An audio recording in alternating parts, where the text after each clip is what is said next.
Hello, everybody, and welcome to Florida Atlantic Football here on Owl Radio. I am Morgan Larkins, and soon enough, I'll be joined alongside Brayden Pyle. The 3-5 Florida Atlantic Owls are going up against the 2-6 Tulsa Golden Hurricanes. Both teams are fighting for their life at this stage of the season to try and stay bowl eligible. FAU can ruin that chance for Tulsa today with one more loss. FAU is going to continue fighting to get bowl eligible for the rest of the season. FAU leads the all-time series 3-1, and last season FAU defeated Tulsa 63-16. But now FAU has a completely revamped roster, and Tulsa also is in the same boat with a new coach, new team, and some new players as well. The starter for FAU is Western Kentucky transfer Caden Veldkamp, who's had his ups and downs this season. He has 2,324 yards with 17 touchdowns, but he's thrown 11 interceptions this season.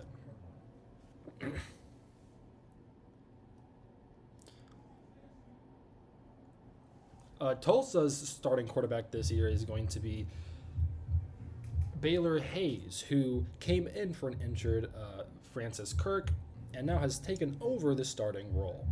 The first drive has just began, and Baylor Hayes threw an incomplete pass to start the game. It is now 2nd and 10. Tulsa ball at the 25. Hayes steps back, throws the ball to Brody Foley, and gets the first down and more. Foley is going to be a big name to watch for the Tulsa offense, as he's their second leading receiver this season, and he's had very, very big plays last week against Temple and throughout their season to start. Hayes hands the ball off, and the running back goes nowhere for Tulsa. He only gets about 2 yards on the play.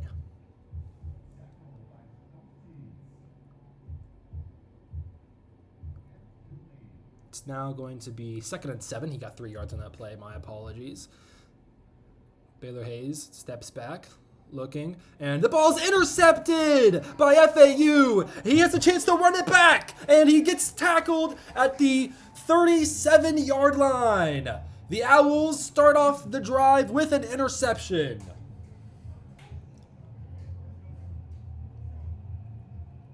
This is going to put Caden Veldkamp in this offense in very good territory to start the game.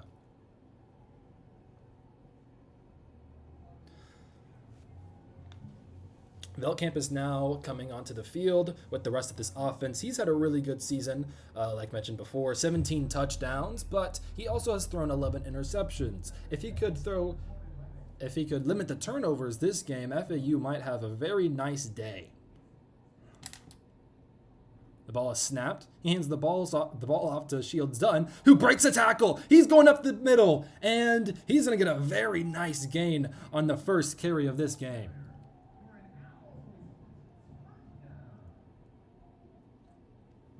They hurry up, and they hand the ball off again, and this time it goes nowhere.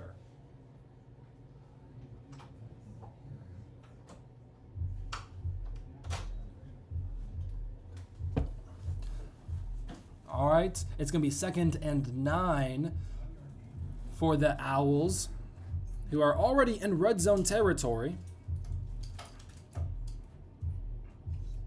FAU is making a substitution. Jashawn Platt is now on the field with Assad Wasim coming to the sideline. Shields Dunn in motion to the outside. The ball is snapped. Veldkamp throws the ball to Jashawn Platt. Oh, but it is slightly overthrown. It's going to be 3rd and long. Jashawn Platt's really broken out this year after redshirting last year. He is 2nd on the team for yards, and he's actually 11th in the nation for all-purpose yards this season.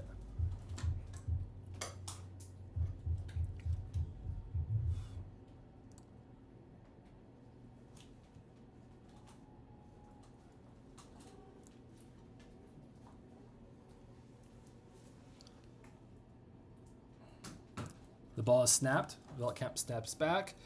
He's surveying the field, and he throws the ball out of bounds. It's going to be 4th and 9, and the field goal team is coming on the field.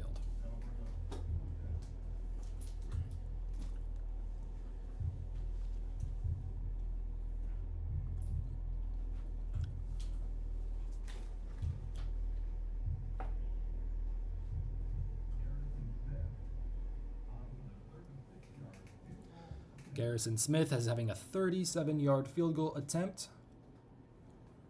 Ball snapped, kicks up, and it is good. FAU Owls start off the game 3-0 with 12 minutes and 47 seconds left in the first quarter. We'll be right back after this break.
Welcome back to Owl Radio. The Owls are about to kick it off to Tulsa after scoring the first points of the game, a field goal from Smith, the kicker. We're now going to kick it off, and it goes out of the out of bounds in the back of the end zone. Tulsa will start the ball at the 25-yard line. Okay, low key.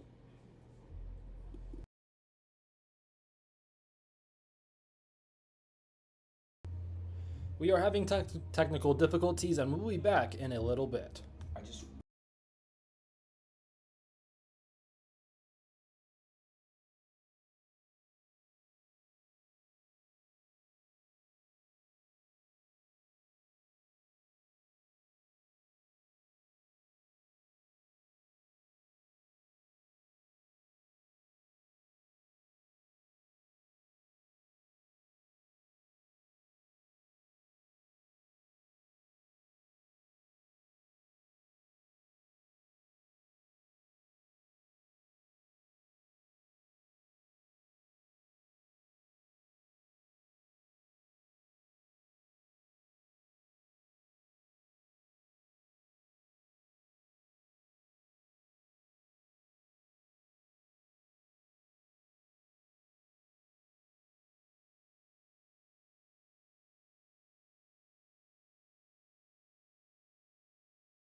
technical difficulties have been fixed.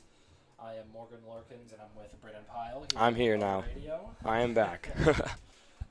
Tulsa has gotten 2 first downs, and they are about midfield. They could pass the 50-yard line very shortly. It is 2nd and 10.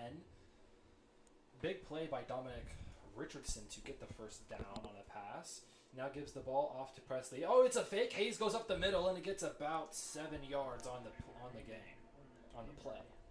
Pre-game, we were wondering who the starter for Tulsa is. Obviously, pre-game, we had the roster. It said Francis was a guy, but obviously early on it's Hayes.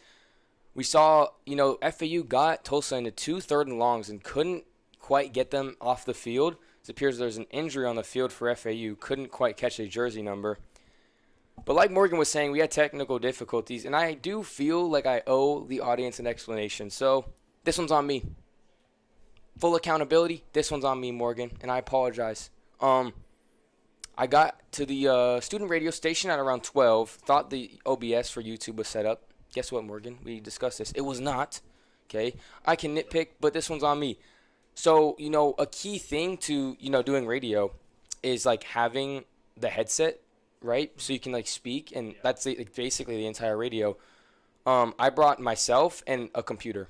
So that one's on me. I ain't gonna lie, that one's on me. So we're good though. I missed 2.5 drives, right? So FAU, what happened on that first drive, Morgan? Can you recap for me and I guess the audience as well? Yeah, so Tulsa got the ball first, actually. But then he threw the ball up the middle, and it was intercepted. Wow. And FAU then, of course, they used the opportunity to go up the field about 20 more yards. They were able to kick a pretty easy field goal. And then they went up 3-0, and now Tulsa has their 2nd offensive drive of the game.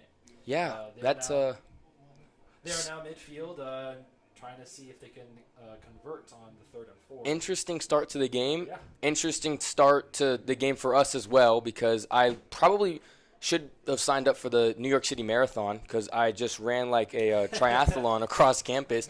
But I did catch a glimpse of FAU. I saw them in Tulsa territory, deep in Tulsa territory. I'm like, how did this happen? The game just started, and I saw Tulsa had the ball first, right? So then I'm wondering, maybe they did get an interception. As I'm sitting in the lobby, sweating down from head to toe, I'm like, wow, I really let down the people tonight. Or today, I guess, because this is a day game. But, FAU jumps out to a 3-point lead. What did you see in the first drive from FAU? I know they probably started in really good territory. Did they establish the run? Did they just throw a couple passes? What happened there? So they gave the ball 2 times in a row to Shields Dunn. And he had a really good first carry, but then the second carry was stuffed. They tried to throw the ball a couple of times, one to Deshaun Platt, and the other one, Veltkamp had to throw the ball away since he had pressure instantly. And it was a quick 3-and-out after their first down, and then they had to kick the field goal. Wow. I mean, I literally missed 5 minutes, but I feel like I missed an entire game, and I feel like I should carry that guilt for the rest of my life. It's all right. It happens. These things happen. I'm better than that, man. I'm better than that, and I gotta hold myself to just a higher standard, But people say stuff happens. They usually use a more explicit word than stuff, but Tulsa 3rd and 4 at midfield mark. Keys to the game. We couldn't even go over that, but for Tulsa, it's definitely establishing the run game. Yes. FAU's done a good job on the front line so far, from what I've heard and from what I've seen the last couple of plays of really, stuffing up the run. Yeah, Hayes rolls to his left and tries to run for the first down on a quarterback run, but he doesn't get it. He is short. It's going to be 4th and I believe 1. I think what Tulsa is going for with Hayes is Francis had under 10 rushing yards on the season. So I think Hayes gives them more of a dual threat aspect as they do a QB power there to the left. Really gained nothing, and now it's 4th and 3. They're going for it on 4th and 3. They snap the ball. Hayes rolls to his right. He passes it, and it is caught for a first down at the 40-yard line. They are now in Owls territory.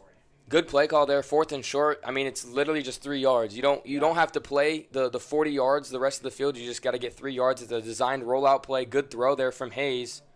Gets the first down. Tulsa's now in single back formation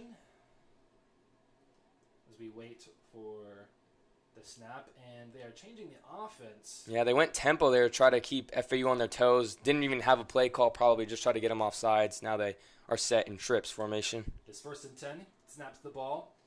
He's looking, surveying the field. He throws it, and he just throws the ball away.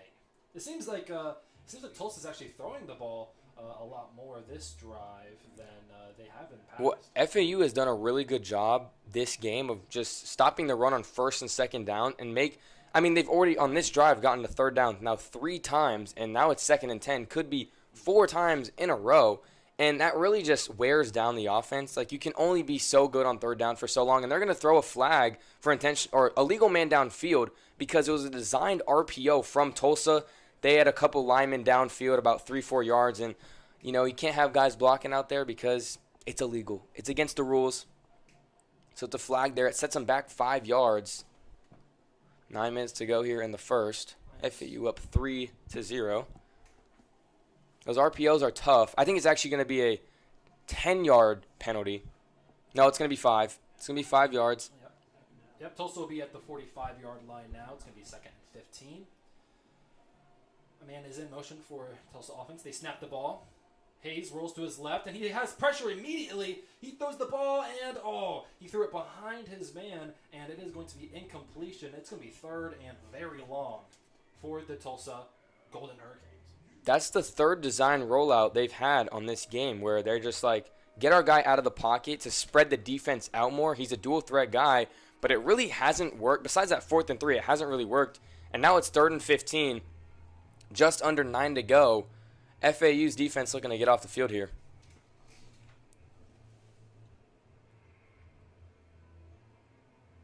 All right, is 3rd and 15 for Tulsa. They snap the ball. He steps back. He's surveying the field. He rolls to his left, and he's going to dump it off to his man, who spins and does not get the 1st down. It's going to be 4th and about 7 for Tulsa. Good move there from the Tulsa running back, or wide receiver, I should say. But FAU did a good job of just playing the sticks. And Tulsa's just going to keep the offense out there on 4th and 4. They've already gotten a 4th and 3 conversion a set of downs ago. Now they're going to go for it again here, being really aggressive early on. It is 4th and 4. Baylor Hayes. A man is in motion for Tulsa. Snaps the ball. He steps back. He has immediate pressure. He doesn't see it. He breaks the tackle. He rolls to his left. He to throws the end it zone. Down the field, and it's the receiver for Tulsa drops the pass. FAU will now go on the field for their 2nd offensive drive. That could have been a touchdown for Tulsa right there. Wow, that would have easily been ESPN top 10. He had a blindside rusher coming in free. No one picked him up, and Hayes dude, that might be Clark Kent. I don't know how he broke that sack. He phased through him. And then he rose to his left, and he threw a dime to the end zone, crossed his body, and his receiver, I didn't get a catch on the number, but I want to say it was Zion Booker, the junior, who just couldn't haul it in. It seems like the pass rusher went a little bit too high on that tackle. He should have lowered his body a little bit more to wrap around his hips and down. Beltkamp snaps the ball. He pitches it to his running back, who's going to get a nice little gain here on the left sideline for about 5 or 6 yards. That is Jamari Sands, the sophomore for FAU. Last year, he had a touchdown against Tulsa when FAU defeated Tulsa 63-16. Back to what you were saying with the sack, it's actually, when you're going against a dual threat, you're taught to go high because they're so shifty in the lower body. Like Lamar Jackson, you're taught to go up and not at his legs because you're just asking to get juked out. You're asking to get sidestepped or get a spin move taken off on you.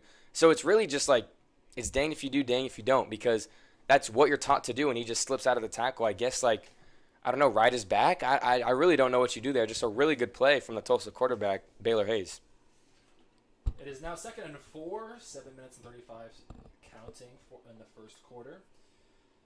The FAU snaps the ball. They hand the ball off to Sands, who gets stuffed immediately. I don't believe he gets a single yard on that play. Good tackling there. FAU keeping it on the ground. You said they ran the ball twice on their opening drive in Tulsa territory, but, besides that toss play, just really no room to work with. And I think, FAU has been really, big play reliant. They're an explosive offense, and that's going to have to carry over to today. You're not really just going to dink and dunk on this Tulsa defense, right? I feel like a big play is going to be coming here soon. It is now 3rd and 3. He did manage to get a yard in the last play. Platt is in motion. They snap the ball. Looks to his right. He finds Dominique Henry, who will get the first down and will be stopped at the 50-yard line. Just a hitch play right there. You have 4 guys just run to the sticks and, find the empty spot in the zone or man coverage. Hope it's just your guy versus their guy. They are hurry-up offense, and Beltkamp throws it down the field for Assad Wasim, I believe, and that was Dominique Henry, but the ball was overthrown. See, I think Veltkamp wanted too much there. He had a guy coming open wide open over the middle around the 30-yard line. It was a simple concept. You have your inside receiver on a deep in route, and then you have a post overshadowing that. So if the safety bites on the in route, then you have the post over the top. The safety bit, but he kind of stayed in between, right? And the safety couldn't catch up to the post over the top. But I feel like he should have just taken the easy yards on the inside route. Beltkamp snaps the ball. He gives the ball to Jamari Sands, I believe, who's going to only get about 2 yards on the play. Now it's going to set up a 3rd and long, and that's why you kind of just, you take the yards there. If it's like maybe a 1st and 5 off a penalty or a 2nd and short, that's when you want to take the deep shot, but not on 1st and 10 at the midfield point. They snap the ball, and they quickly get it to the receiver on the outside, who catches the ball. I think that's Platts, who's running down the sideline, and he will get the touchdown before FAU. The first touchdown of the game. Florida Atlantic is up 9-0 pending the extra point. That was just really good tempo offense. Tulsa didn't even have their guys set.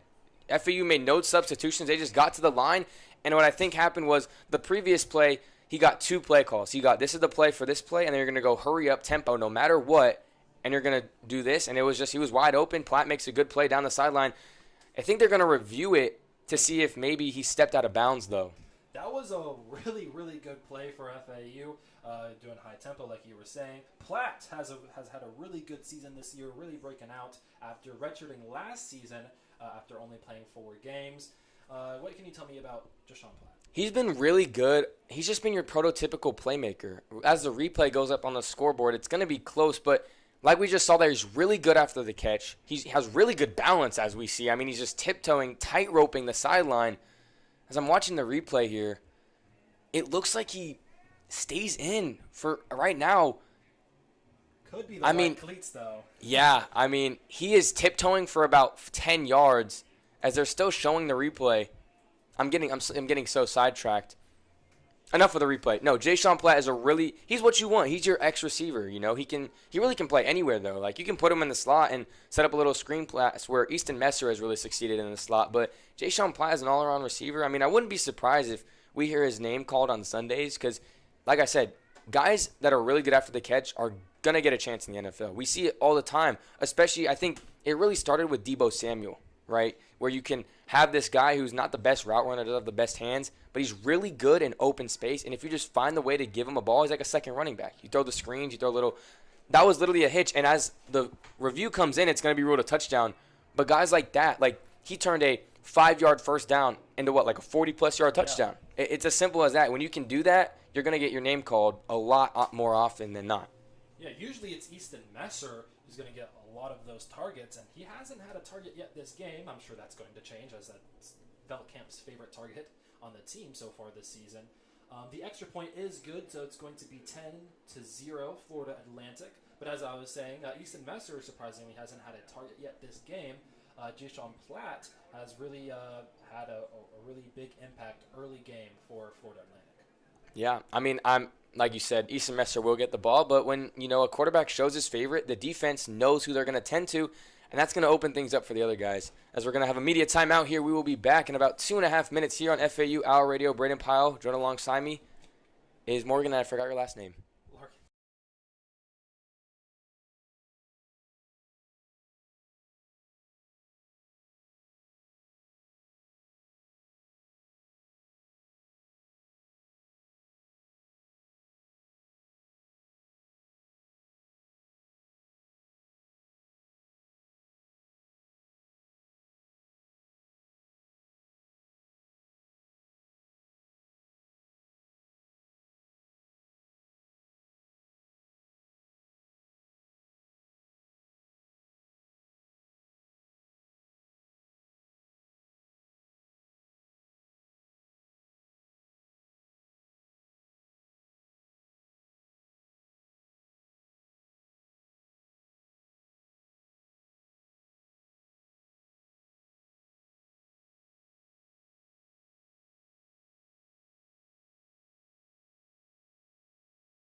Welcome everybody back to FAU Hour Radio. Brayden Pyle, joined alongside me is Morgan Larkin. Finally got your name down.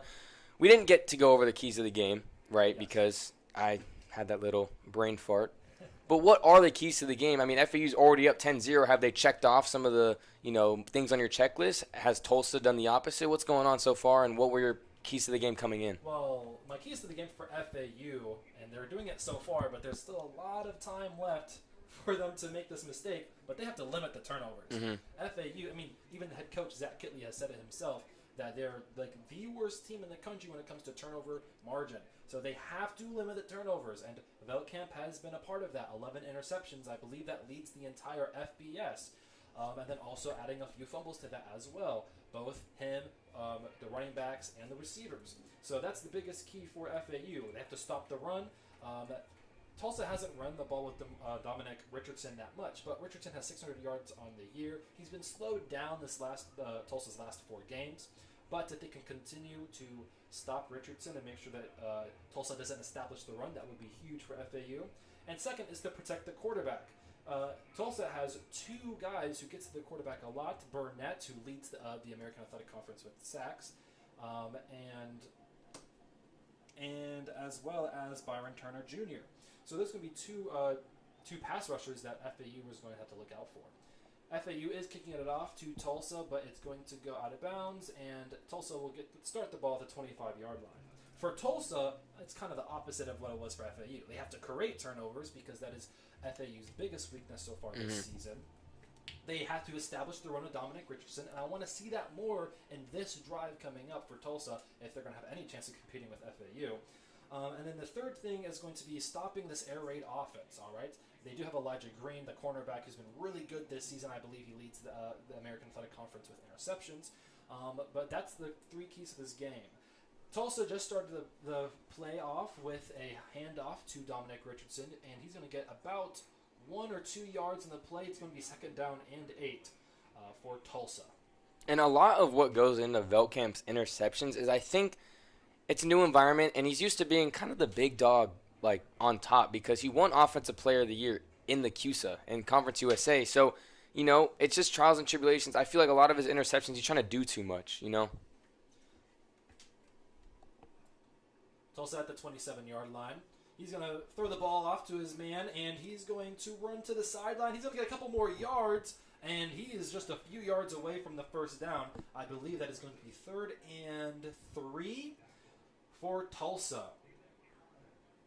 And a lot that goes into, Veldkamp's mistakes, too, is, like I said, it's just playing hero ball. And I think today we're seeing he's just taking what the defense gets. Besides that one incompletion over the top where he just tried to, get the tutty. We all want the big plays, right? Even the quarterbacks. But you just got to take what the defense gives you sometimes, and that will open up the big plays like we saw with the Jay-Sean Platt touchdown. That was a 4-yard pass that turned into a 40-plus yard touchdown. Tulsa snaps the ball. They throw it quickly to number 23. I don't know who that is, but that's going to be a first down for Tulsa. Landon Lucas, the tight end, getting the tight end involved. Landon Lucas is the backup tight end to Brody Foley. Foley is one of the key players for this Tulsa offense. He has been their second best receiver. Tulsa snaps the ball. They get it to Tempest. Tempest runs to the sideline. He's going to get extra yards and the first down. That is going to be first down for Tulsa, and they are back at midfield. That's just that yards after catch that we were talking about. I mean, again, that's like a 2-yard drag route, and he turns it in to a first down easily. It's yak, yards after the catch.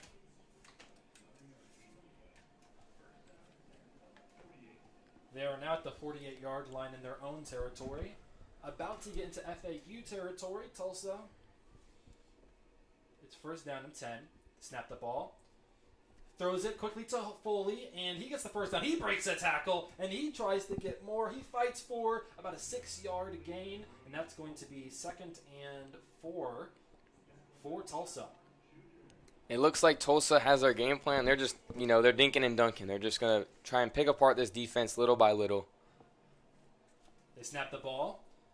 Hayes surveying the field. And he's going to roll to his left. He's going to run for a few yards and is close to the first down marker.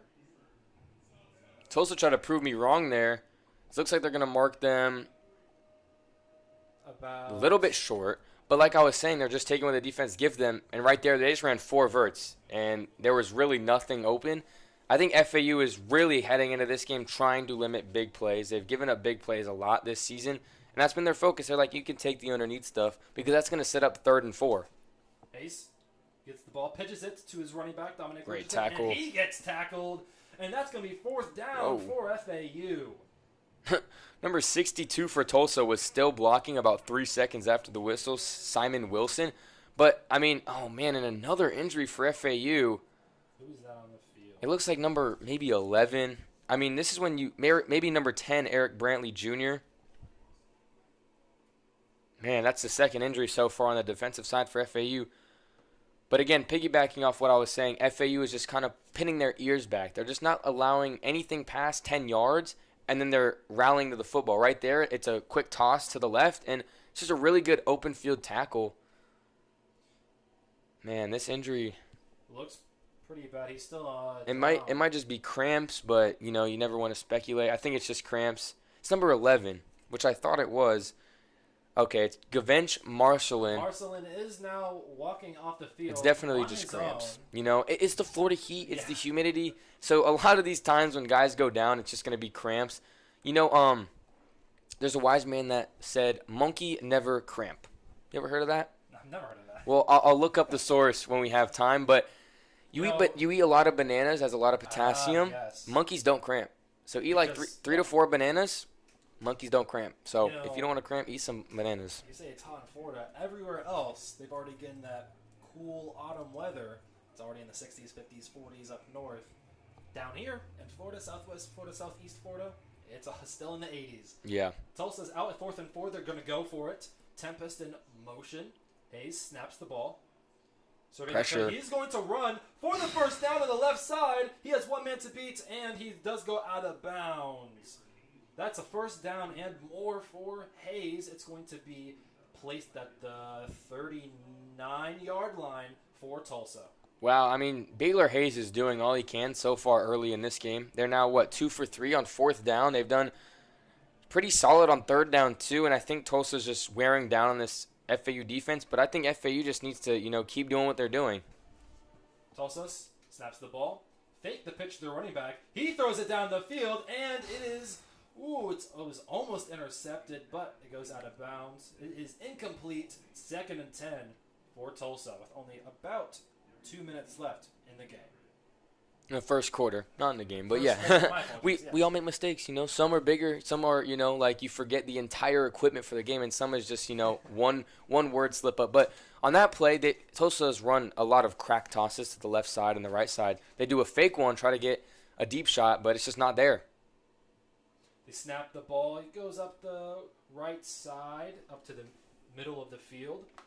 He's going to get about 6 yards on that play.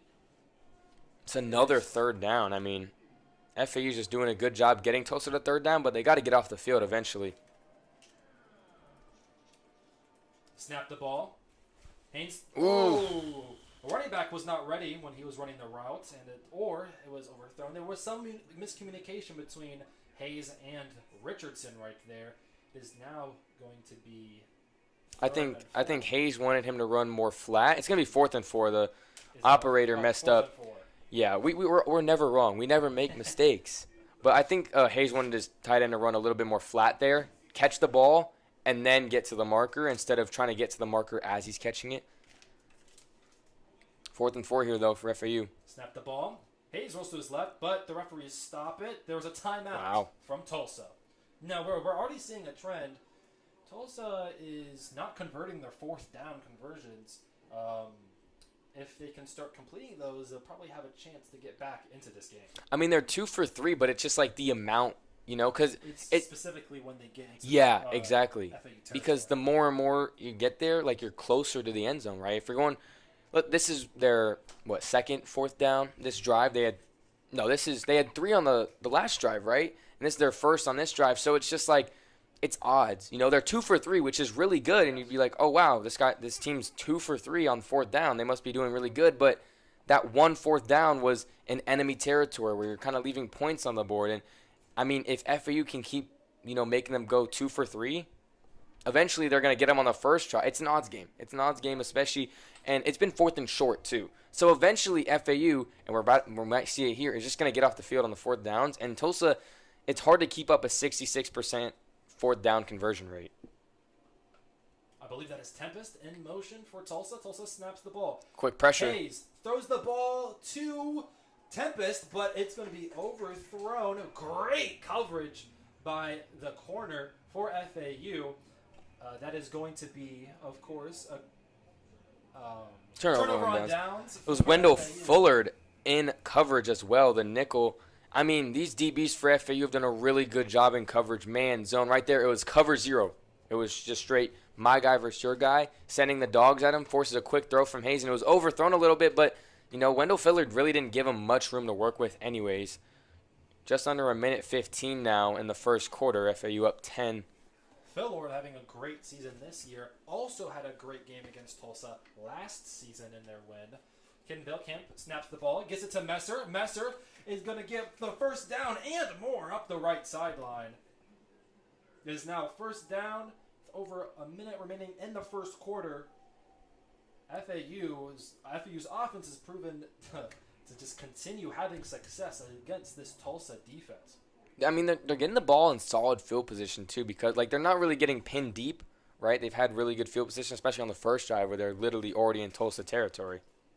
Snap the ball. They're going to get it to the running back, who's going to fight for maybe... He breaks free! He's going up the middle! He could go all the way! He has one man to beat, and he does get tackled at about the 8-yard line in Tulsa territory. It looked like he was just stuffed, but then he broke out of that hole. He broke out of that huddle. Wow. Goes all the way into red zone territory. They snap the ball, give it back to the running back, who this time he will get stuffed. Give him a break. He was stuffed as the first quarter is going to wind down. It's the last play, so it's going to be 2nd and goal headed into the second, but we need to take a moment to acknowledge that play. He was, as the replay shows, there was just a dog pile. It was bodies. There was 6 Tulsa jerseys, and then you just see a little mouse, a little cat just run through there. And we're like, where did this guy just come from? Were you not I don't know. That's some beast mode type stuff. But it was just a dog pile in the middle of the field, and he broke free. Shields Dutton with the 50-yard gain against Tulsa. Now they are in red zone territory. We will be back right after this break.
Hello, everybody. Welcome back to FAU Owl Radio's coverage of Florida Atlantic football. Brayden Pyle here. Joined alongside me is Morgan Larkin. So far, through one quarter of play, FAU's gotten the best of the Tulsa Golden Hurricanes, up 10-0, and currently driving inside the 10-yard line to start the second quarter.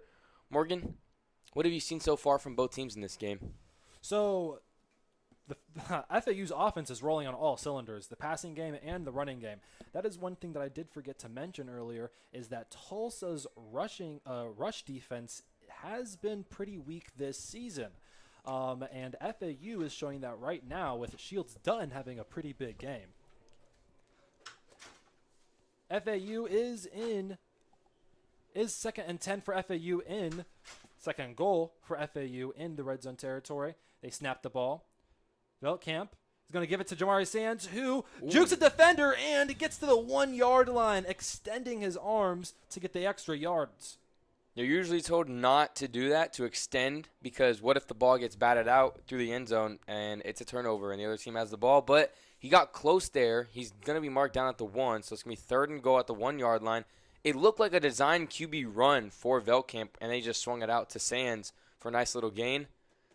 From the gun here, they might just run a quarterback option. That's what I would do here, especially with the tight end pulling to the right. It is third and goal with 1 yard to go. With Seams in motion. Oh, the ball's fumbled! And who recovered it?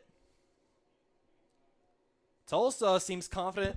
And Tulsa gets the ball. A turnover.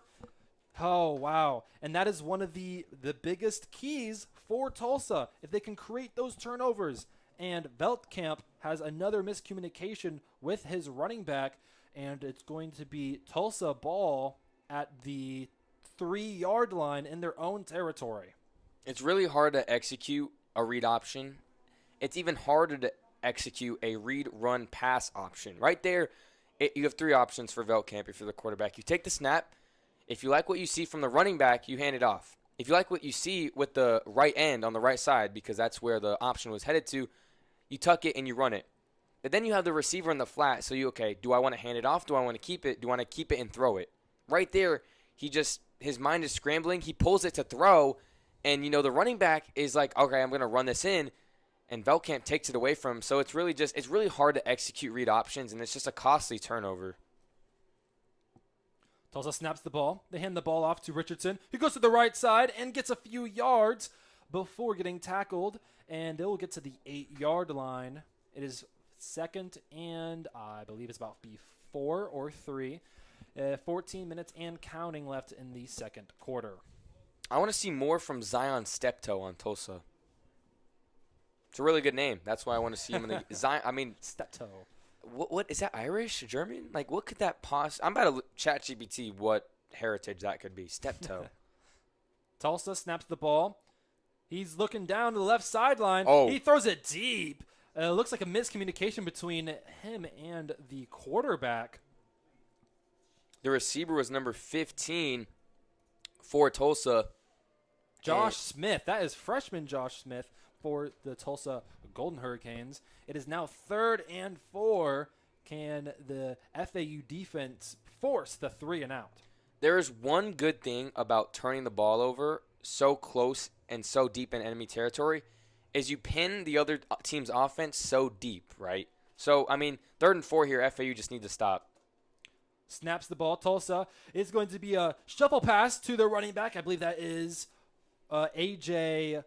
Allen, and that is going to be a first down and more for Tulsa. A.J. Allen now makes the 4th Tulsa running back to get action here so far. Really good play design there. Sets up a new set of downs early in the second quarter. Ticking under 13 to go here. FAU up 10-0. 1st and 10 for Tulsa. They snap the ball. They give it to A.J. Allen again, who breaks the tackle. He's going down the right sideline, and he does get tackled. That is going to be FAU is able to stop them before a huge gain was let up, potentially touchdown saving tackle. That was number 32, Demarius McGee. Yeah, that was a really good play as Tulsa goes, hurry up. They snap the ball again, give it to, I believe that is A.J. Allen again, and he's going to get nice yardage again, about 7 yards on that play. I guess A.J. Allen heard me glazing Zion's step-toe and said, I'm getting these carries today. I mean, geez, he's really been – he got the first down, and then he got another one on a big rush, and Tulsa goes from 3rd and 4 inside their own 10 to now 2nd and 4 near the 50-yard line. They are now on the 42-yard line in their own territory. A.J. Allen's having a pretty big drive. Usually Dominic Richardson is their starting running back. The ball is snapped. Hayes gives the ball off to his receiver on the outside field. He makes some magic happen, goes down the left sideline. It is finally caught by McGee for the tackle. That is... Looks like number 22 for FAU on the tackle. Another touchdown-saving tackle. I mean, that was a touchdown-saving tackle by Lawrence Johnson, the cornerback. And now they are in the red zone just like that. I mean, we were literally just glazing FAU like they're doing so good, stopping the big plays. They've allowed 2 in a row basically now on this drive. Ball is snapped. They hand the ball off once again. He's going to get about 3 yards on that carry. It's going to be 2nd and 7. A.J. Allen again, I mean, I guess he's earned his stripes so far as he's now coming off the field. But, man, you go from potentially, if you're Kitley, you're like, okay, we're going to go 17-0. We're going to really put pressure on Tulsa to now Tulsa's in the red zone at the 15-yard line, 2nd and 7. And a score here makes it one-possession game. And you go from, okay, we're about to be up 3 possessions to, okay, it's about to be a one-possession game. Hayes snaps the ball. He has immediate pressure, and the ball is tipped. And oh my! He drops the interception. It was right in his lap, but he jumped too early. He went for the ball too early, and he dropped the interception. Man, I mean, that is why you're on the D-line, my friend. It was number 96, Josh Roberts, true freshman out of Melbourne, Florida. Oh, my days. That would have made his freshman year. Morgan, I don't want to disrespect the players, but me in the booth, I'm making that play.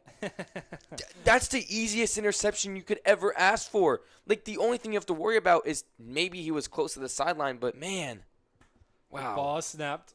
Hayes steps back. He throws it to his man. Is that Dominic Richardson? And he gets tackled. It's going to be 4th down, but Tulsa looks like they're staying on the field.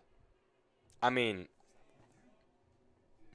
it's going to be 4th down. Yeah, I mean. And they are going to bring the field goal unit out. I mean, I think I know why. Because it's like you don't want to take it for granted. You already shouldn't be down 10. You should be down 17 because of the fumble. You just want to take the points, make one possession. Yes. You don't want to, take anything for granted. It's a smart move here. You wouldn't expect it because, I mean, Tulsa's already gone for it 4 times. That was only in the 4th quarter. This is going to be I believe this is Morgan Suarez for the kick, and there's a flag. There is a flag. It's going to be a false start. Oh, delay a game. My apologies. That is Seth Morgan, the kicker for Tulsa. It's going to be a 5-yard penalty. They're going to move it back 5 yards. It was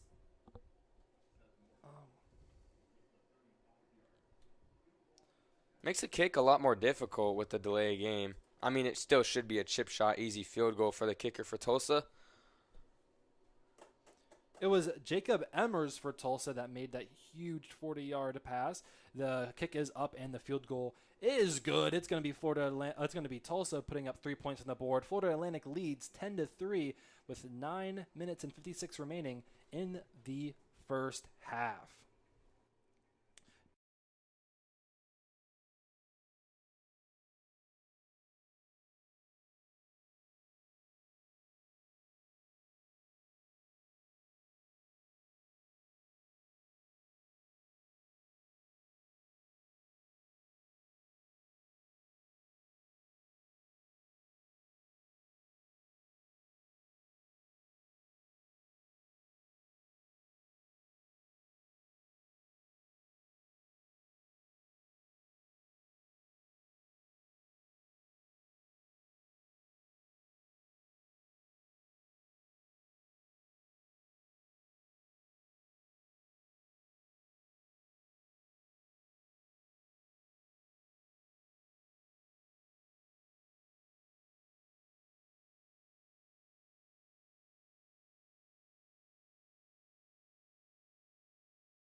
Welcome back. This is FAU Owl Radio. I am Morgan Larkins with Brayden Pyle, my apologies. Everyone, you know what?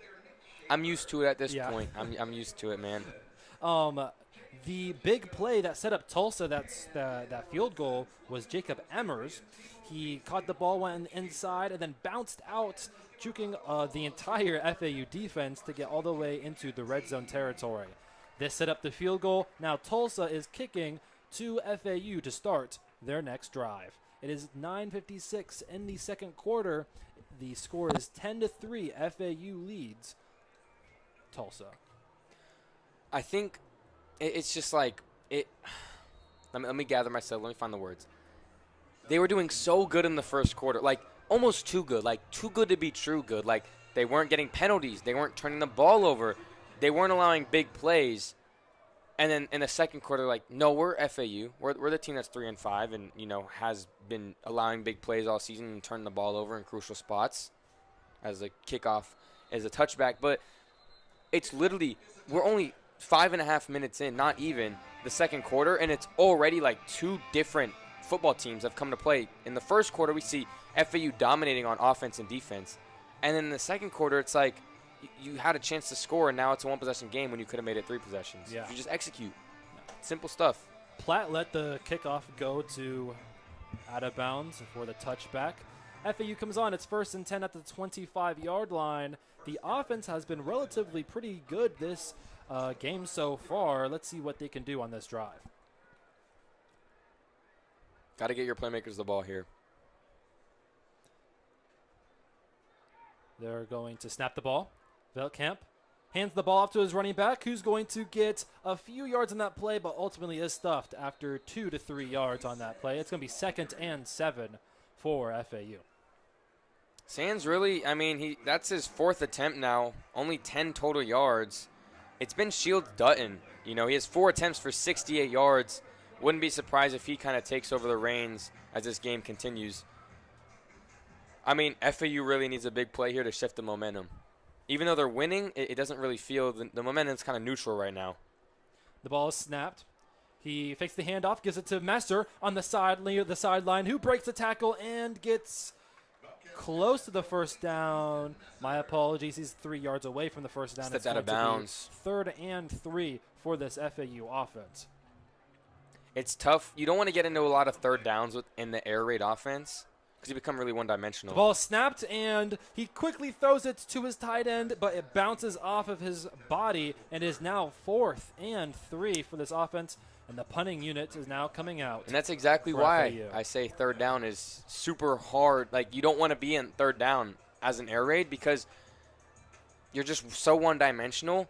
Air raid offenses really piggyback on first and second down success. A lot, like, you'll see the big plays often come on 1st and 2nd down, maybe a 3rd and short, but 3rd and 4 in your own territory, the defense knows, okay, we're just going to expect a bunch of hitches and slants at the sticks. Oh, the punt is faked, and he runs the ball. I don't think he got it.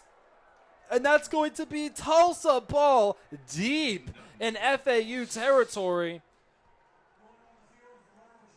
But they are going to review it just to be sure. Nah, I think he was just completely stuffed. If they're going to review it, it's going to be quick. Am I in a trance? What is happening right now? Why are you up 7 points and going for a fake punt in the second quarter in your own territory? I get it if, like, you're at the 50. Tulsa's going to get the ball at the 34-yard line on your side of the field. First-year head coach Zach Kitley, I understand, like, little mini mistakes, but this is not something that you just do. This is bad coaching. It's bad play calling. It's the second quarter. You're up by 7 at home. That's something you do against, like, a ranked opponent, like Ole Miss. Like, you're trying to upset. You're trying to show them. What are we doing? That was a big momentum changer, and Tulsa now gets the ball. They hand it off to A.J. Allen again, who is going to get about 7 yards on that play, maybe, and that's going to be 2nd down and 4. Now your defense is tired. They just went a 90-yard drive down the field. Baylor Hayes gets the ball. Ooh, and good pass breakup. That was a great pass breakup by Demarius McGee, I believe. Yeah. And Hayes threw the ball immediately, but McGee read that play and broke it up before he could catch it. If they get a stop here, it's all due to McGee. I mean, I'm still trying to calm the heart rate from the fake punt, which was just unworldly stupid, but defense needs to get a Hayes stop. snaps the ball, pitches it to A.J. Allen, and he could get the first down, but he doesn't. He is tackled, and that is going to be Bryce Langston with the tackle. FAU defense is doing their best job of damage control here, as Tulsa's definitely going to go for this one, 4th and 1. The defense can really bail out the offense here, and really their coach, Kitley, because that fake punt, there's really just no excuse for it. But Tyler Stolsky was also on that tackle as well. He's been having a really big season, 12-plus tackles his last few games. The last Owl. Oh, my gosh. Oh, it's going to be It's a false start. False start on the Owls, on Wendell Phillord, I believe. Well, it's a false start on the offense. Wendell Fuller jumped off sides because of the false start. Because you don't blow a play dead because of an offsides. You only blow a play dead if it's on the defense on a neutral zone infraction, or there's something else, and I forgot. But offsides is on the edges. You don't really blow that dead. But false start, that kind of bails them out, and now it's a tough field goal, too, for Tulsa. That was a horrible mistake by Tulsa.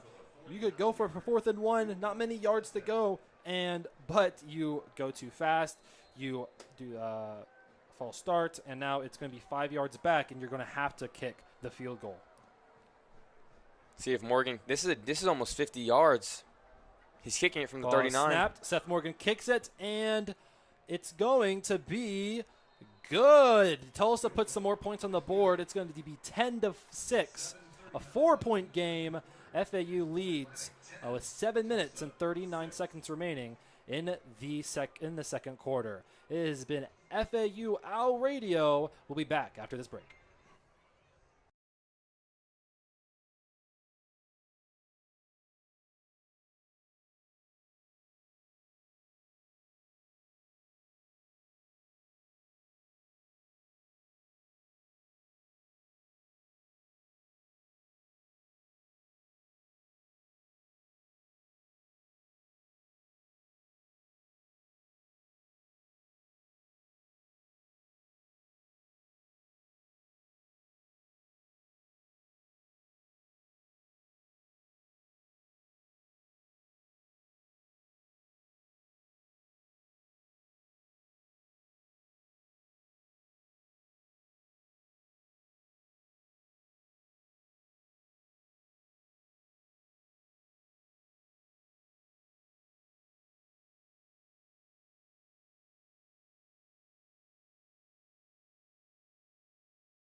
Welcome back. Seth Morgan just hit the long field goal, about 50 yards.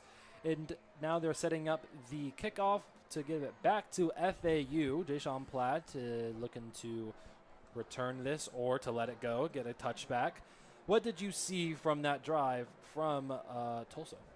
I mean, it was a short drive, 4 plays. It was more of what I saw from the FAU defense. I mean, coming back onto the field so quickly, it was a 4 and out from the FAU offense, and you're set up in your own territory as the defense. 4 plays, 3 yards. So, I mean, you really can't ask for much more from your defense after they're coming off a 90-plus yard drive where they held a team to a field goal. I think Tulsa needs to do a better job of establishing things through the air because, FAU's done a good job just pinning their ears back. Tulsa now kicks the ball off to FAU. It's going to be a touchback, and the Owls will start at the 25-yard line. Let's see if they can have a little bit more success than they have been this entire second quarter. It's been FAU the first quarter, Tulsa the second quarter. What does FAU have to do to get back into the scoring column? I think it needs to be like smart aggression, right? There's times where you are aggressive and you take shots downfield, and then there's times where you just take what the defense gives you.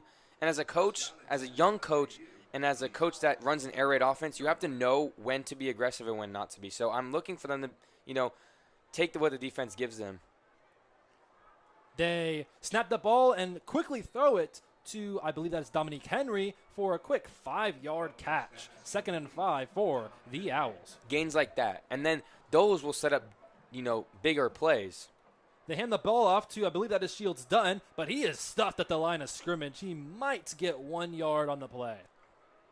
I never really understood going tempo and then running the ball. I don't know if that's just me, but, why are you going? Because the D-line is going to be set more than anyone else on the field because they're just, they don't have to move as much as, the linebackers and the DB. So I feel like when you go tempo, you catch the defense more off guard when you pass the ball instead of running the ball, because when you run the ball, it's really on the D-line and the O-line to execute.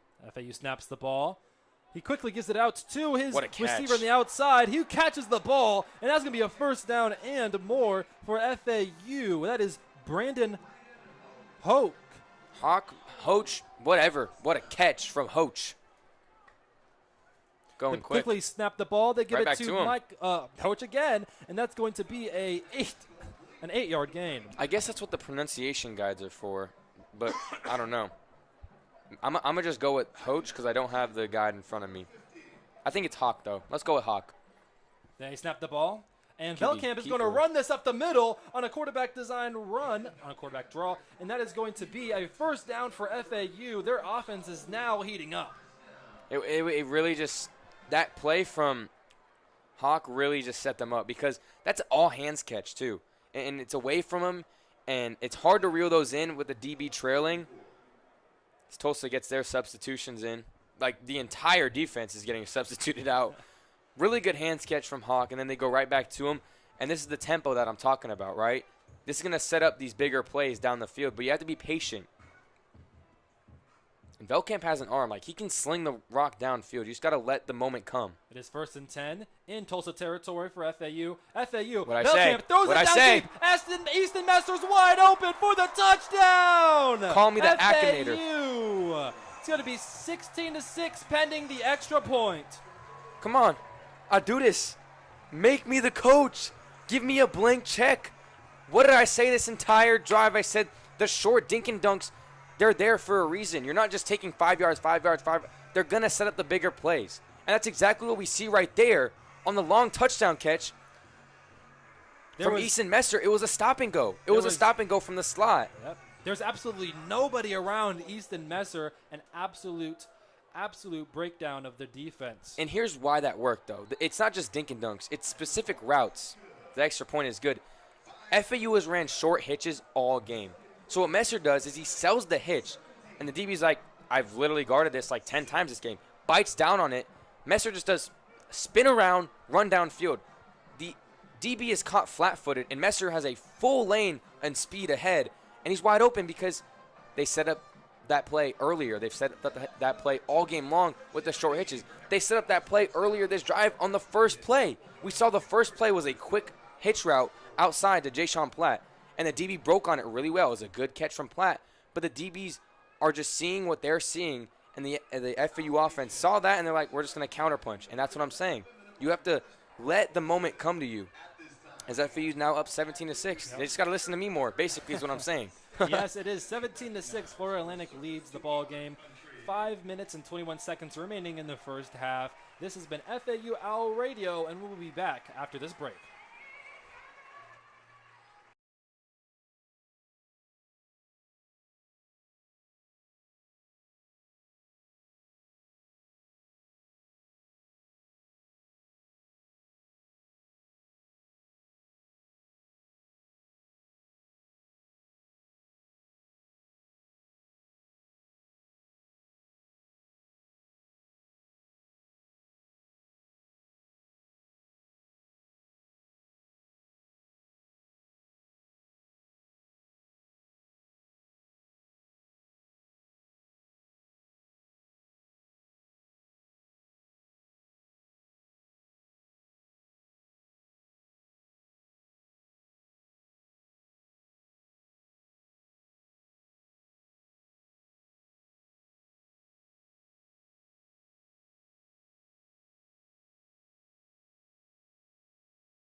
And welcome back. It is FAU Owl Radio. I am Morgan Larkins with Brayden Pyle. Ooh, if you got it wrong again. It is 17-6. Florida Atlantic leads. 5 minutes 21 remaining in the second quarter. We're gonna see FAU kick it off to Tulsa. FAU is now back on the scoring column. What we're gonna see from Tulsa this drive to answer back for FAU. Whoa, hurricane in here. I think what Tulsa should do here, they got the ball first, so you don't want FAU to go 2 for 1, meaning you don't want FAU to have the last possession this quarter. Ideally, in a perfect world for Tulsa, you take down every second of this 5 minute and 21 second quarter, 5 minute drive, maybe 4:45. Don't give FAU enough time to get dual possessions, right, where they get the ball at the end of the second and then they get it to start the third. You want, if you're Tulsa, this has to be the last drive. If you're Tulsa, you want a touchdown with 30 seconds left in the second quarter, and then you want a pick six, and then you want a fumble rooski on the kickoff. But, you know, we don't live in fantasy land. But if you're Tulsa, you want to chew the clock down as much as possible and get a score, whether that's a field goal, a touchdown, make it one-possession game. FAU kicks it off. It's not going to be a touchback. 10-yard line. Fair catch, is it? It's going to be a fair catch for Tulsa, and Tulsa will try to answer back after that. I gotta say, touchdown from Easton Messer. That's a pet peeve of mine, because, like, I get touching it back at, like, the 1 or the 2 or the 3, but, like, at the 10, like, why are you calling a fair catch? You're getting gifted 10 extra yards to work with. Like, as a kick returner, like, why aren't you trying to make a play? You know what I'm saying? I feel like, I don't know. It's a safe play, but I wish he would have returned that. I want to see some action. Baylor Hayes by himself in the backfield. Oh, somebody motioned behind him. I believe that is A.J. Allen. He hands the ball off to A.J. Allen, who has a pretty big hole. He spins to get close to the first down. That's going to be a 9-yard gain from Allen. It is going to be 2nd and 1. Sean Hill and Hunter Erb, and really Simon Wilson as well. The interior offensive lineman did a good job just clearing up the gap for the running back. They're going to hand the ball off again. No, they fake it. Hayes rolls to the left side. He's going to get the first down and more. He's going to step out of bounds about the 47-yard line in their own territory, 3 yards away from Owls territory. This game is so strategic. I mean, we see the run up the middle, and FAU's like, oh, wait, we're seeing the same thing. And then Hayes is like, no, you're not. I'm keeping this. First down. They go tempo. Now they're getting the play call from the sideline. It is 1st and 10 for Tulsa. 4 minutes, 35 seconds and counting. I'd run this clock down more. They snap the ball. They give it to A.J. Allen again. Wow, he bounces to the right outside. He's going to break a tackle. He has one man to beat. Oh, no, he gets tackled by, I believe that is McGee for the. I got to tell you, Sean Hill is just, he's a man amongst boys out there. He is just bullying number 7 for FAU. You know what? Don't got a name to that right now, but he is just absolutely bullying this interior D-line for FAU. Bryce Langston is just getting ragdolled out there by Sean Hill. It is 2nd and 1 for Tulsa. They are now in Owls territory. They're looking to answer back for that FAU touchdown. It is single back formation. They snap the ball. They give it to A.J. Allen again. Ooh, okay. But Bryce Langston breaks through the interior and gets the tackle for loss. It's now going to be 3rd and 2. Bryce Langston, my bad, yo. I'm sorry for disrespecting you. That was a great tackle, good shed. But he was ducking Sean Hill there because he was lined up against Hunter Erb, the right guard. So, I mean, I'm not wrong, but I'm not right. Good job, Bryce Langston. It's going to set up a 3rd and half a yard here for Tulsa. Yes, it seems like that A.J. Allen did get forward momentum and get close to the first down line, but now it's going to be 3rd and 1. They snap the ball, and A.J. Allen will get the first down. For Tulsa, it is now 1st and 10 for the Golden Hour game. Under 3 minutes to go. Tulsa's doing exactly what I said they should do. They are letting this clock tick down, and, I mean, even settling for a field goal here is good because it makes it one possession, and you don't let FAU get the ball back. That's the main thing Tulsa needs to focus on, is not letting FAU get the ball back on offense. Because we all know how fast and explosive they can score. They snap the ball, and Hayes keeps it. He goes to the right side. He's going to get 5 yards. He makes 2 defenders miss in the backfield. One bad thing on that play for Tulsa is Hayes runs out of bounds, but over 2 minutes, the clock does not stop. So they're good. If I'm Tulsa, I'm just going to let this clock run down. Maybe try to get them off sides here. But I'm going to let this clock tick down. That's exactly what they're going to do. You're going to go to the 2-minute timeout. No hard counts in college football. You don't get the what-did-he. You just get the claps. And I guess it's easier for the quarterbacks. With a 2-minute timeout, FAU Owl Radio will go into break. We'll be back right after this.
Welcome back to FAU versus Tulsa with Owl Radio. I am Morgan Larkins with Brayden Pyle. There we go. FAU leads 17-6, but Tulsa is in Owls territory right now. It is 2nd and 5, and they're looking to score before going into halftime, and they're looking to put less time on the clock for the FAU Owls offense to score before going into halftime as well.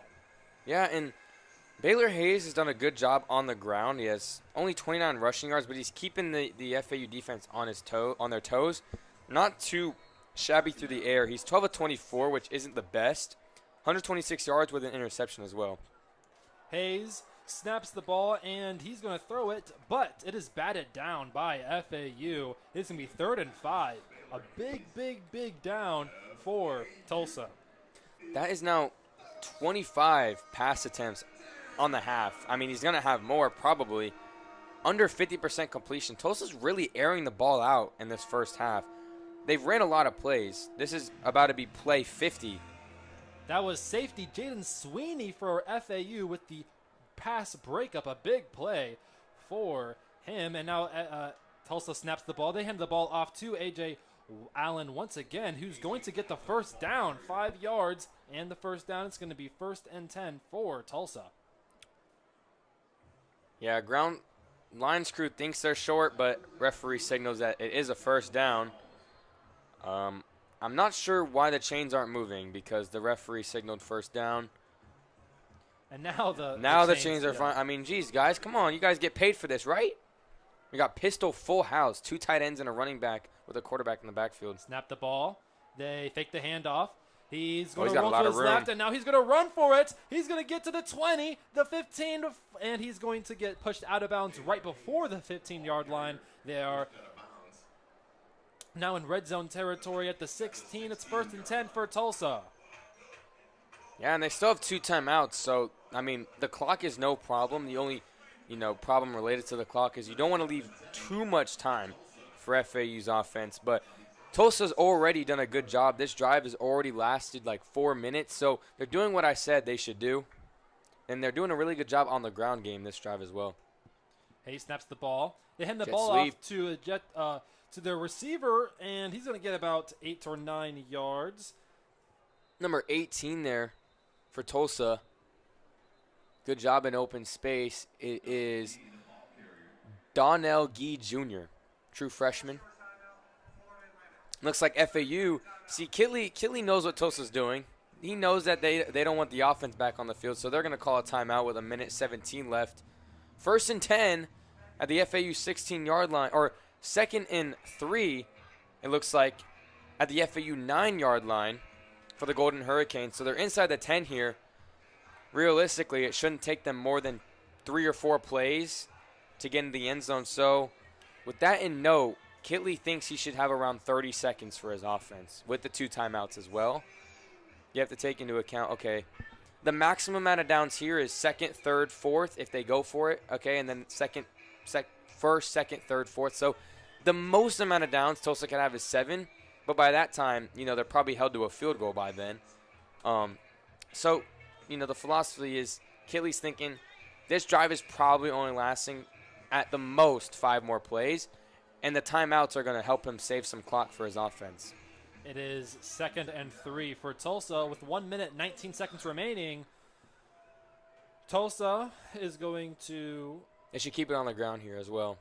snap the ball. Oh, good And jump. Hayes keeps it. He's going to go pushed out of bounds.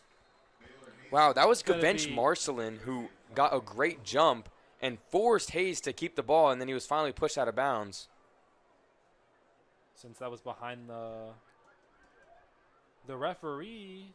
I think they're just trying to figure out the marking, but Okay. another big thing. Oh, they're going to call Marcelin on offsides. If it's too good to be true, you know what they say. If it's too good to be true, it is. Marcelin got a good jump, almost too good. They get him for the offsides call. But like I said, he blew up that play. He was in the backfield before Hayes really even had the ball.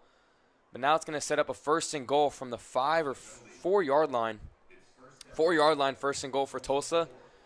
So now if you're Kitley, you can stop the clock on half of the plays they run, right? So that's where the timeouts come into play. Going to be in Tulsa's going to be in single back formation. They have a man in motion. They hand the ball off to A.J. Allen, who is going to... Oh, ball's out! The ball's fumbled, and he picks Scooped it up. up. He's going to go. He's at the 40, the 45, the 50, the 40, He's gonna go. the 35, 30, 25, 20. He's not going to get caught. That is touchdown. Florida Atlantic Owls. Fumble Rooski. Oh, my days. Now, it is going to be reviewed to see if it was a fumble, but as of now, that is going to be a fumble. Florida Atlantic scores a touchdown 23-6 with under a minute remaining. And it's pending McGee again, the extra Demarius point. McGee on the recovery for the touchdown. And he was off to, they had no chance of catching him. The closest guy was their tight end. Wow. That flips this game on its head. And it doesn't even look like they're going to review it. Okay, they're going to go and review it. Tulsa is challenging Yeah. the rule. It's a good challenge because, it goes from, basically it's okay, it's going to be worst case scenario, realistically, for Tulsa. Oh, okay, we take a field goal 17-9. But that just thrown out of the window with the fumble at the 1 yard line. Yeah, that's the worst. That's the worst case scenario. That's the real worst case Yes. scenario. And if this stands, it'll be 24-6 FAU, pending the PAT, of course. But we're looking at the replay. I gotta say, this big board has got to be 180p because I can't see anything. Are we sure this isn't Roblox Let's Play gameplay, like, this might be Minecraft. I really can't see anything from here, but I'm just looking at the knees of A.J. Allen. It looks like it's going to be a fumble. It looks like his knee never goes. Okay, Wait. It looks like the ground. That's close. It looks like the ground forced it out. But again, we are literally watching this hundreds of yards away on a 180p billboard. So, I wouldn't trust my eyesight. I really wouldn't. And I'm not sure if a telescope would work because this is literally like watching Minecraft in 2012. This is giving me flashbacks of Dan TDM Let's Play videos. I mean, the thing is the call on the field was a fumble. There needs to be strong evidence. Yes, without a doubt that they were wrong to overturn this call, and maybe our eyesight just is not working. It just doesn't seem like there is a clear evidence that his knee. We got FAU has a new president. He's got some bank. There's no way you can't afford a new scoreboard. Like this is Bush League, guys. Come on. What is the scoreboard? This is like I have a TV the size of this scoreboard at my house. It's a long review, so it's a good sign for Tulsa because if it was a quick review, we would have had the verdict by now, but it's definitely close. And the longer this review goes, the better it gets for Tulsa. I'm still trying to make out what this set it's bang bang.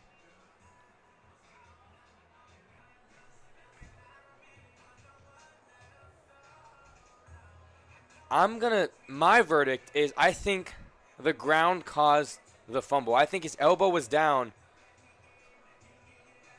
Ooh, this one's tough. We have the ESPN, we have the game on the laptop, and they're not even showing the review. Upheld. The ruling on the field is upheld. FAU will keep the touchdown. Now it's going to be 23-6 pending the extra points. If they make it, it's going to be 24-6, which puts them in amazing position going into halftime. And it said upheld, not stands, which means that there was evidence that it was a fumble. It's not that they couldn't find anything that it wasn't. They proved that was a fumble. Wow. That's Tulsa finally seemed as if they were going in the right direction, changing the momentum of the game, but then that costly mistake happens, and FAU will go up 24-6 with the extra point. 58 seconds remaining. And wow. With a minute from now, they're going to go into halftime, and FAU will come out in the second half with the ball. From fake punts going wrong to fumbles at the 1 yard line. Now for both teams, the difference is FAU returned the fumble at the 1 for a touchdown. Tulsa ended up only, turning the fumble into 3 points. But wow,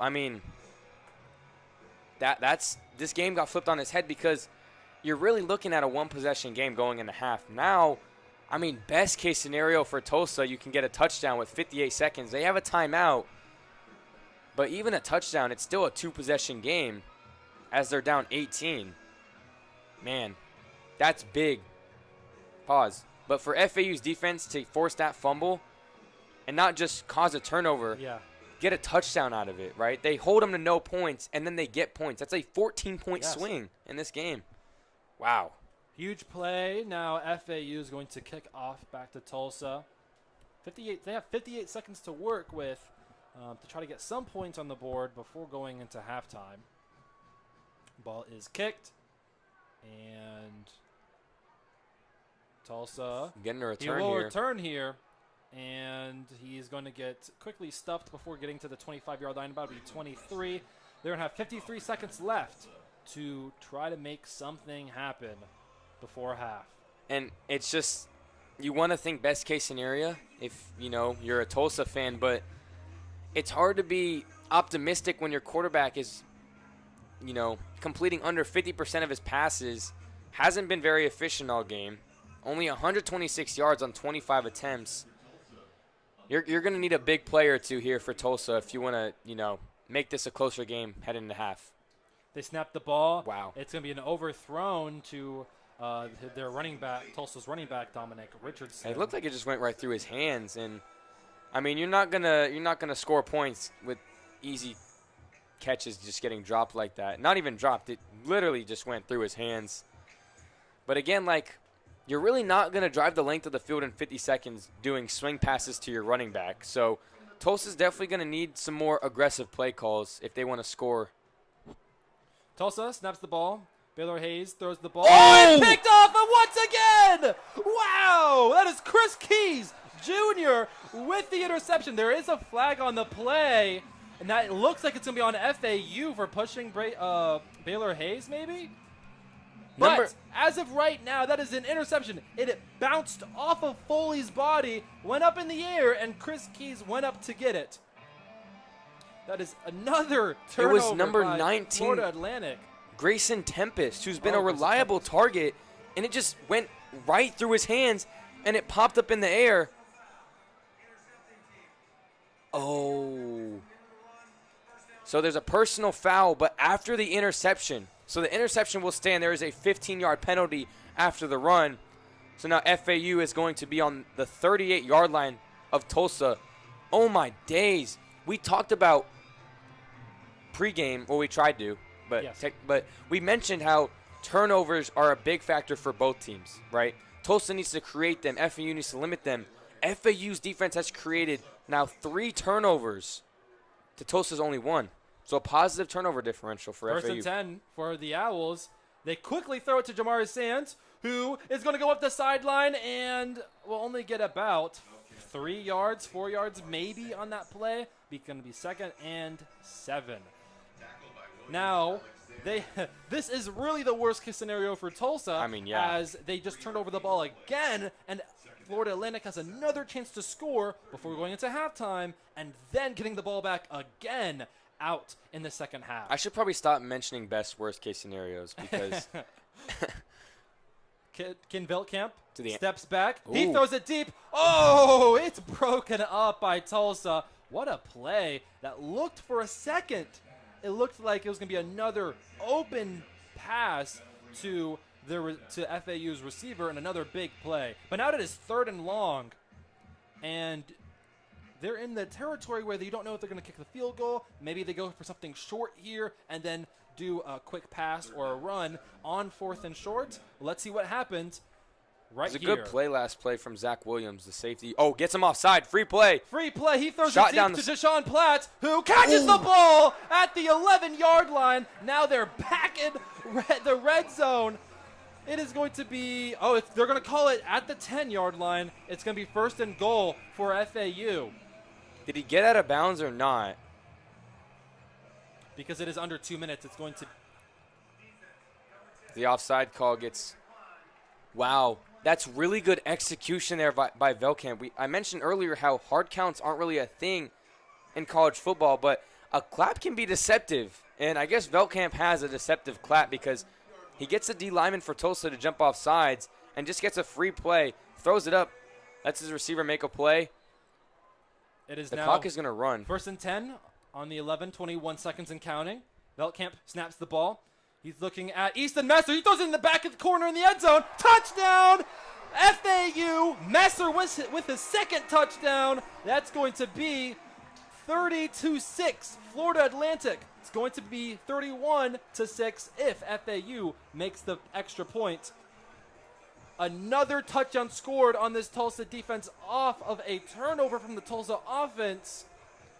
I mean, this is nightmare fuel. Literally, you go from 17-6 at the 1-yard line to 31-6 in a minute. They had the ball at the 1-yard line with 1:15 to go. There is now 14 seconds to go.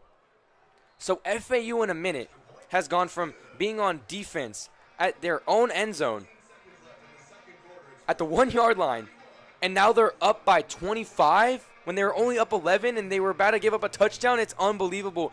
And it's just Tulsa is just shooting themselves in the foot. FAU really isn't doing anything that special. They are just executing a lot better than Tulsa has. You cannot allow a team to score 14 points off turnovers in under a minute.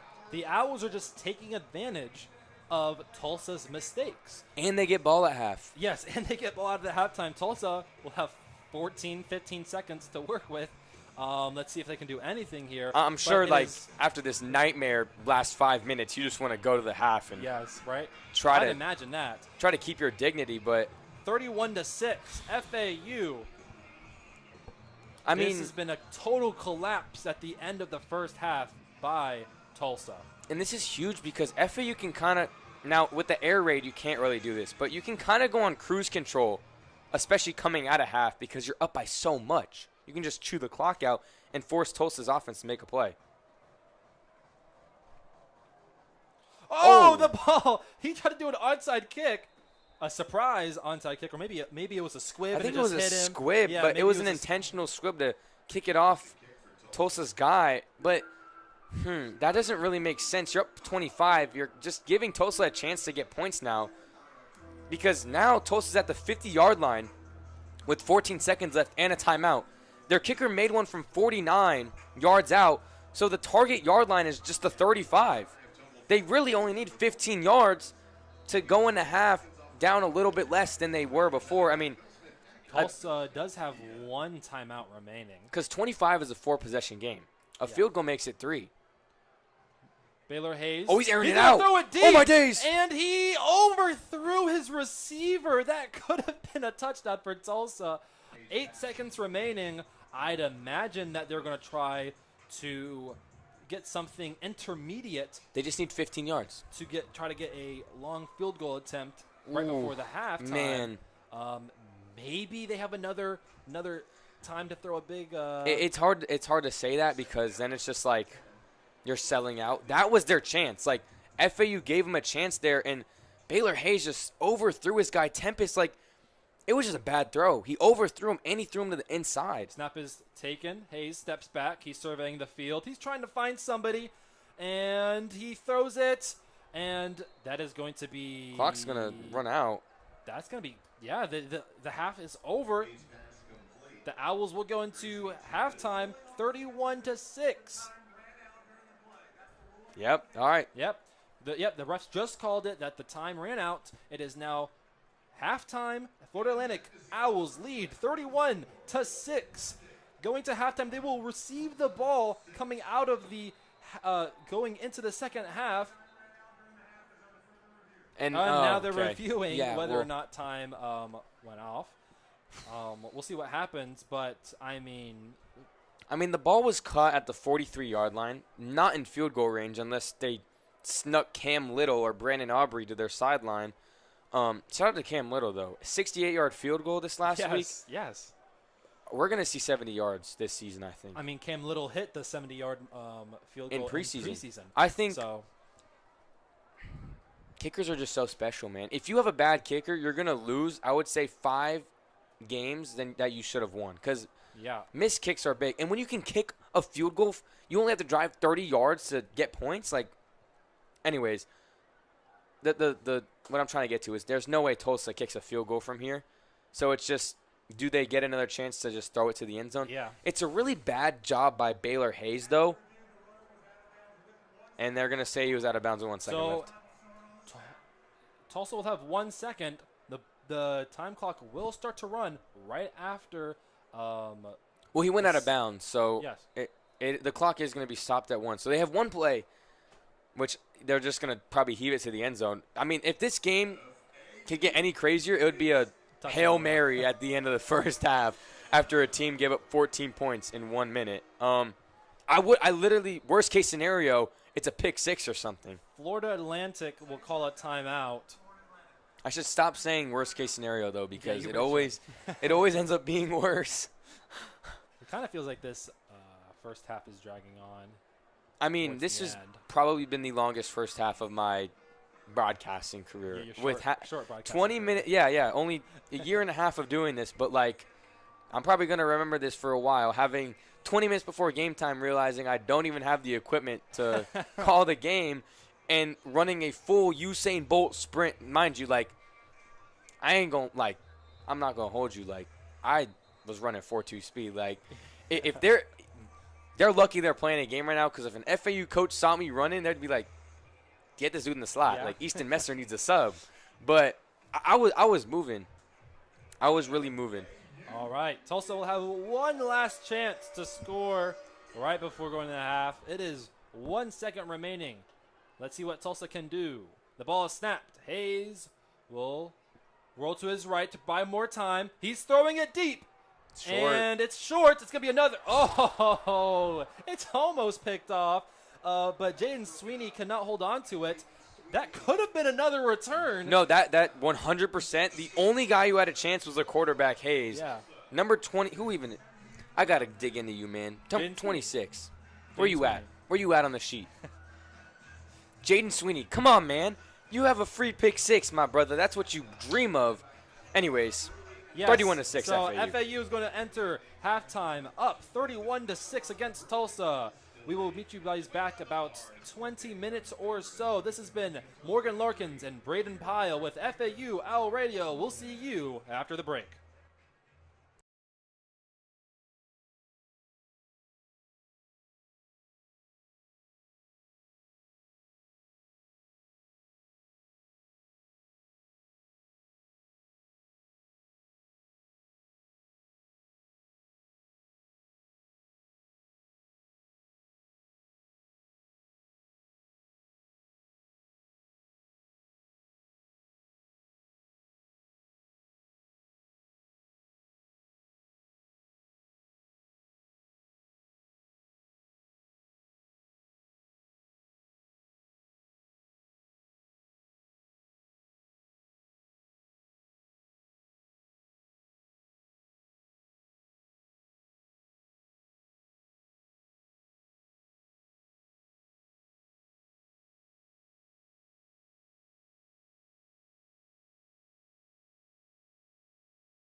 Welcome back, everybody, to FAU Owl Radio's coverage of Florida Atlantic football.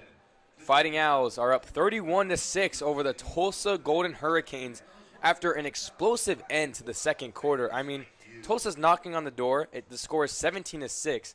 They then fumble on the 1-yard line. It is picked up by Demarius McGee and returned 99 yards to the house. So, okay, you're Tulsa. You're like, all right, that sucks. We're down 18 now. What do? Baylor Hayes throws an interception, and a few plays later, the FAU offense capitalizes with a touchdown to Eason Messer. And here we are, start of the second half. FAU's up 31-6, but we'll take a break from talking about this game, FAU versus Tulsa. What else is going on in the American Conference today, Morgan? Well, earlier this week, 2 days ago on Thursday, South Florida defeated UTSA 55-23. Byron Brown continues to be one of the best quarterbacks in the American Athletic Conference, 239 yards passing with 2 touchdowns, and then putting 109 yards rushing with 1 touchdown on the ground.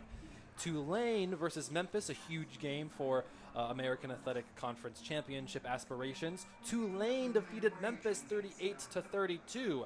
FAU is going to face Tulane next week. So that's going to be a big game. That was a big game that happened already. Earlier today, Army faced the Temple Owls. They won 14-13, a 1-point game. And now, currently, UAB is facing Rice, 24-17, with about 2 minutes remaining in the fourth quarter. We'll keep an eye on that one throughout the beginning of the second half. And then Charlotte versus East Carolina is currently in halftime. East Carolina, one of the last opponents that FAU will face this season, is up 35 against Charlotte, who has 14 points. So that is what's going on in the American. The final game for the American Athletic Conference today is going to be Navy versus Notre Dame, a top 10 team on NBC. You never know. So you never know. I want to talk real quick about that Memphis-Tulane game, was it? Yeah. So the top of the American Conference has been really good. And yes, a lot of people, including myself, think that the Group of 5 bid is going to be in the American Conference. You have North Texas is doing really good at 8-1, I believe. You have Memphis, who was 8-1 heading into that Tulane game, almost had a comeback victory. And now we have multiple teams like North Texas, South Florida, Tulane, of course. East Carolina's still in there. Memphis, and even Navy's in there. I mean, there's really no Group of 5 teams that are standing out outside of the American Conference. I mean, I can think of San Diego State.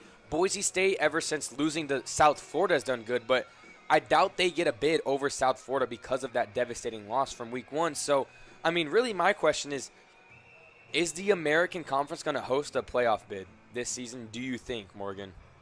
Yeah, I mean, I think they've been the only team in the Group of 6 to be ranked, which was, I think, both Memphis and Tulane was ranked. Oh, and of course South Florida was ranked at one point as well. I mean, when you look at the when you look at the rankings right now, Navy is 7-1, South Florida is 7-2, North Texas 8-1, Tulane 7-2, and Memphis is 8-2. All of those teams only have 1 loss in the conference, besides Memphis, who does have 2 after losing to Tulane earlier this week. Now you look at all of those teams, and you're looking at 5 possible teams that are trying to fight to make it to the conference championship. You also have East Carolina in there, who currently is 5-3. They probably will win against Charlotte unless they have a crazy comeback against them. So they're going to be 6-3 overall, 4-1 on the conference. So maybe East Carolina is still in it as well. There's a lot of teams to watch for the American Athletic Conference. Probably going to be one of the most entertaining conferences to watch for the final stretch of the season. There's a lot of eyes on the American, and it's offense. I mean, South Florida, Byron Brown, and he's so dynamic, right? He can do it with his arm, can do it with his legs, and, you go over to North Texas now. Drew Messamaker's having an all-time season for that program. I mean, they had a transfer, Chandler Morris, go out of North Texas. He's now hooping at Virginia. And then you just get his replacement right there, who had never started a game in high school, by the way. Just became a college starter, and he's one of the best in the nation. And then there's teams, Memphis obviously losing to Tulane. But they got some guys too. They got Brandon Lewis, a transfer from Nevada. Then you go to the team that they lost to, Tulane. They have the BYU transfer, Jake Ratzlaff. I mean, you see all this talent in one conference. And I think this year, the 2025 American Conference will have big implications, not just this year, but for next year. I think a lot of these guys in the American are going to get big bucks from big programs. And that's really what I'm starting to love with this new setup of the college football playoff, because it's giving these programs an opportunity to show what they can do. And now it makes that race to the conference championship that much more important, because if you're North Texas, if you're Memphis, if you're all these teams at the top, every conference game matters. Every single one, because not only do you have a championship on the line, you have a playoff bid on the line, which is program changing. So it'll be interesting to see how it unfolds. Obviously, FAU's not in that race, and neither is Tulsa, but maybe they can, shock the world. I'm not sure what the rest of Tulsa's schedule looks like, but I'm sure FAU plays one of those top teams. They do. They play Tulane next week. Yep. So can FAU play spoiler? And they play ECU as well on the 29th of November. So with the kickoff about to go underway, just wrapping up some of our thoughts, American Conference is really, really competitive this year. And it's probably the worst year for a new head coach to come into this conference as Zach Kitley. But, I think he's finding his groove. And as a first-year head coach, you just want to be bowl eligible. I think the looking at FAU's rest of the schedule, they have 3 games left after this one. And the kickoff's underway. It'll be touchback. It'll be a touchback. They're going to be facing Tulane next week, and then they're going to be facing Connecticut, UConn up there, and then they're going to be playing East Carolina at the end.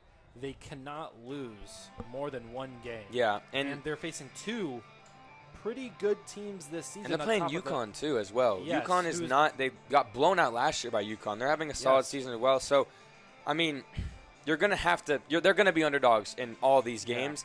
Yeah. You have to upset twice. And East Carolina and Tulane are really tough. UConn, is a solid opponent, but it'll be interesting. But first you got to finish this game against Tulsa, only up 31-6. Beltkamp from the gun. Hand off to his guy in the backfield. It's going to be wrapped up after a gain of 1. It was Shields Dutton on the carry. He's been the lead back so far this game. That was his 7th attempt. Shields Dutton has been really good this game. He's had 7 attempts, like you said, for 76 yards. Let's see if they're going to continue feeding it to him. Quick pass outside. Oh, my gosh, a diving interception. Wait, but it's bobbled and caught by Easton Messer. That looked very good. For a second, it looked like it was intercepted, but apparently Messer got it? It went through the hands, and, I mean,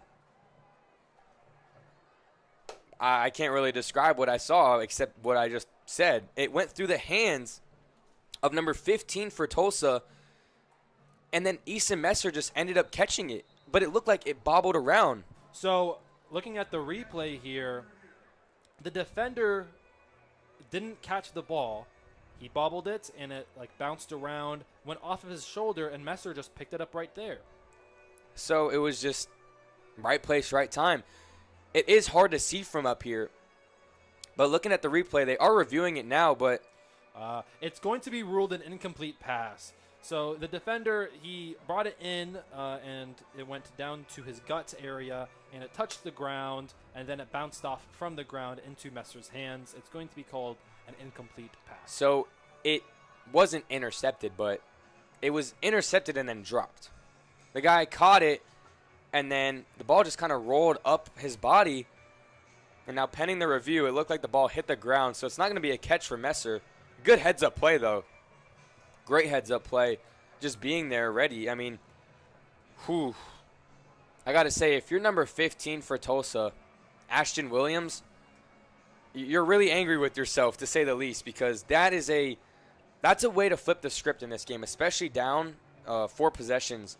That would have been a big turnover there in enemy territory as well. It looked like it was number 16, Devin Robinson. Got you. Okay. Tulsa. Only 19, but my eyes are kind of going away. It's just like it's getting bad. This is a lengthy review. I'm surprised they're taking a while on it. It looks like he doesn't have control of it.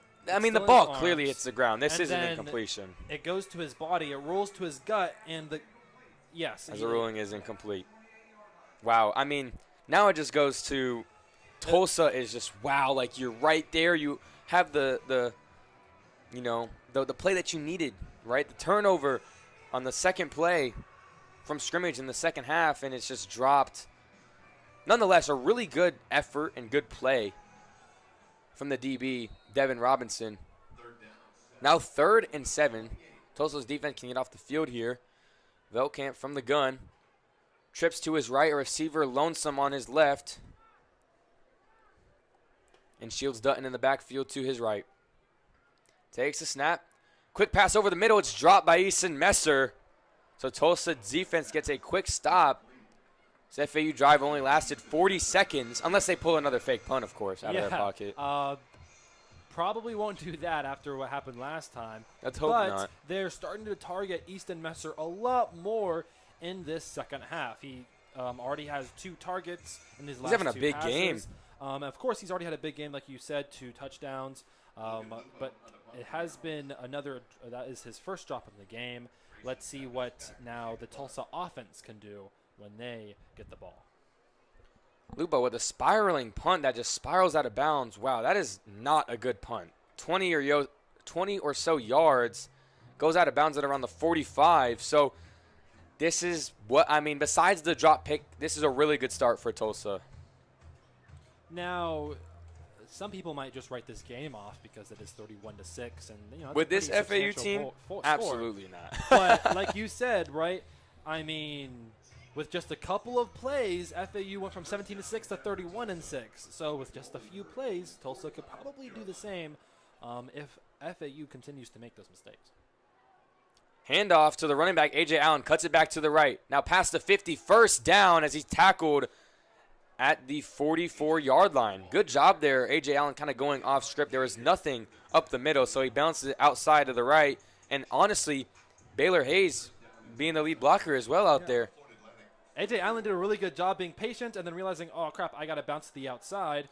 And here he goes again with the catch on the flat. Fake toss out to him, then they've just pitched it out there for a gain of 6. So 2nd and 4 now, 2nd and 5 at the 39-yard line. Tulsa, you have to go tempo. Down 4 possessions, got to go quick.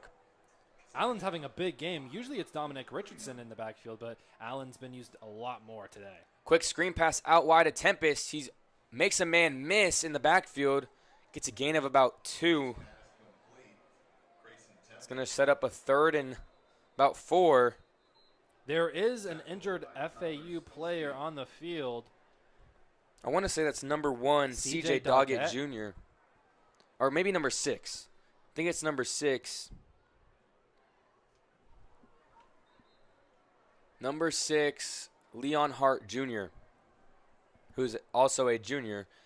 And that's going to be an injury timeout for the time being. So after the break, it'll be 3rd and 4. Tulsa down 31-6 to the Owls here on FAU Owl Radio.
Hello, everybody. Welcome back to FAU Owl Radio's coverage of Florida Atlantic football.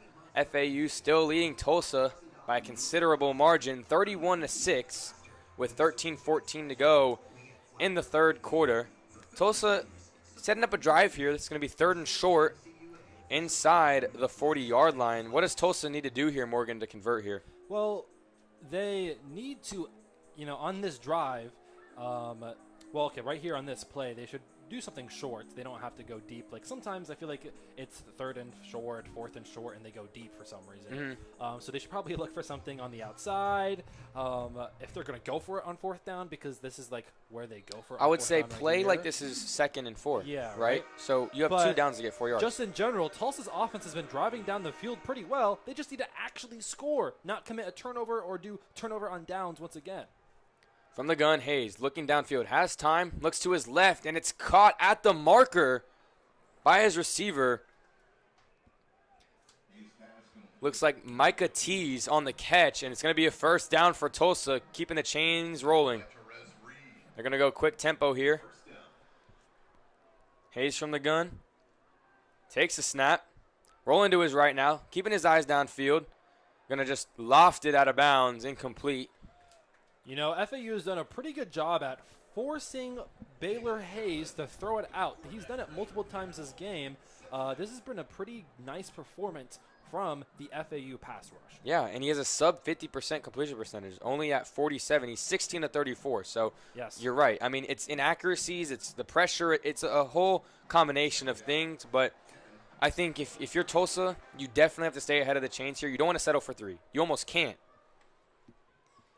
Hayes hands it off to Allen up the middle. He's fighting for yards, keeps getting pushed forward for a gain of about 4 or 5. It's going to be marked down at the 29-yard line. So gain of 5, going to set up a 3rd and 5 at the FAU 29. Now, I said you don't want to take a field goal, but you can take a field goal because it's a 4-possession game, and taking a field goal lowers it to a 4-possession game or a 3-possession game. Hayes from the gun. Right to his running back out of the backfield, Allen, and he's tackled around the sticks. Lunges forward. Depends on the marking, but it looks initially like he's going to be just short. It's going to set up a 4th and inches. And I think here you go for it. I think you have to be aggressive here. It's different if it's 4th and 5 or 4th and 7, but this is manageable. You can definitely get half a yard here. That was junior linebacker Tyler Stolsky, who's been really, really good this season. He's had 12-plus tackles in his last 3 games. The last person to do that for the FAU Owls was Aziz Al-Shahir, who's obviously in the NFL right now. Tulsa gets him to jump off sides, but no call. Allen up the middle, and he's going to get the 1st down. That was interesting. Hayes got him with the clap, but he didn't hike the ball to get a free play, which would have been a 1st down if he hiked it, but I guess they didn't have a play call in. 1st down nonetheless. Tempo offense here. Under 11 minutes to go now. Fake toss to the left. Back to Allen.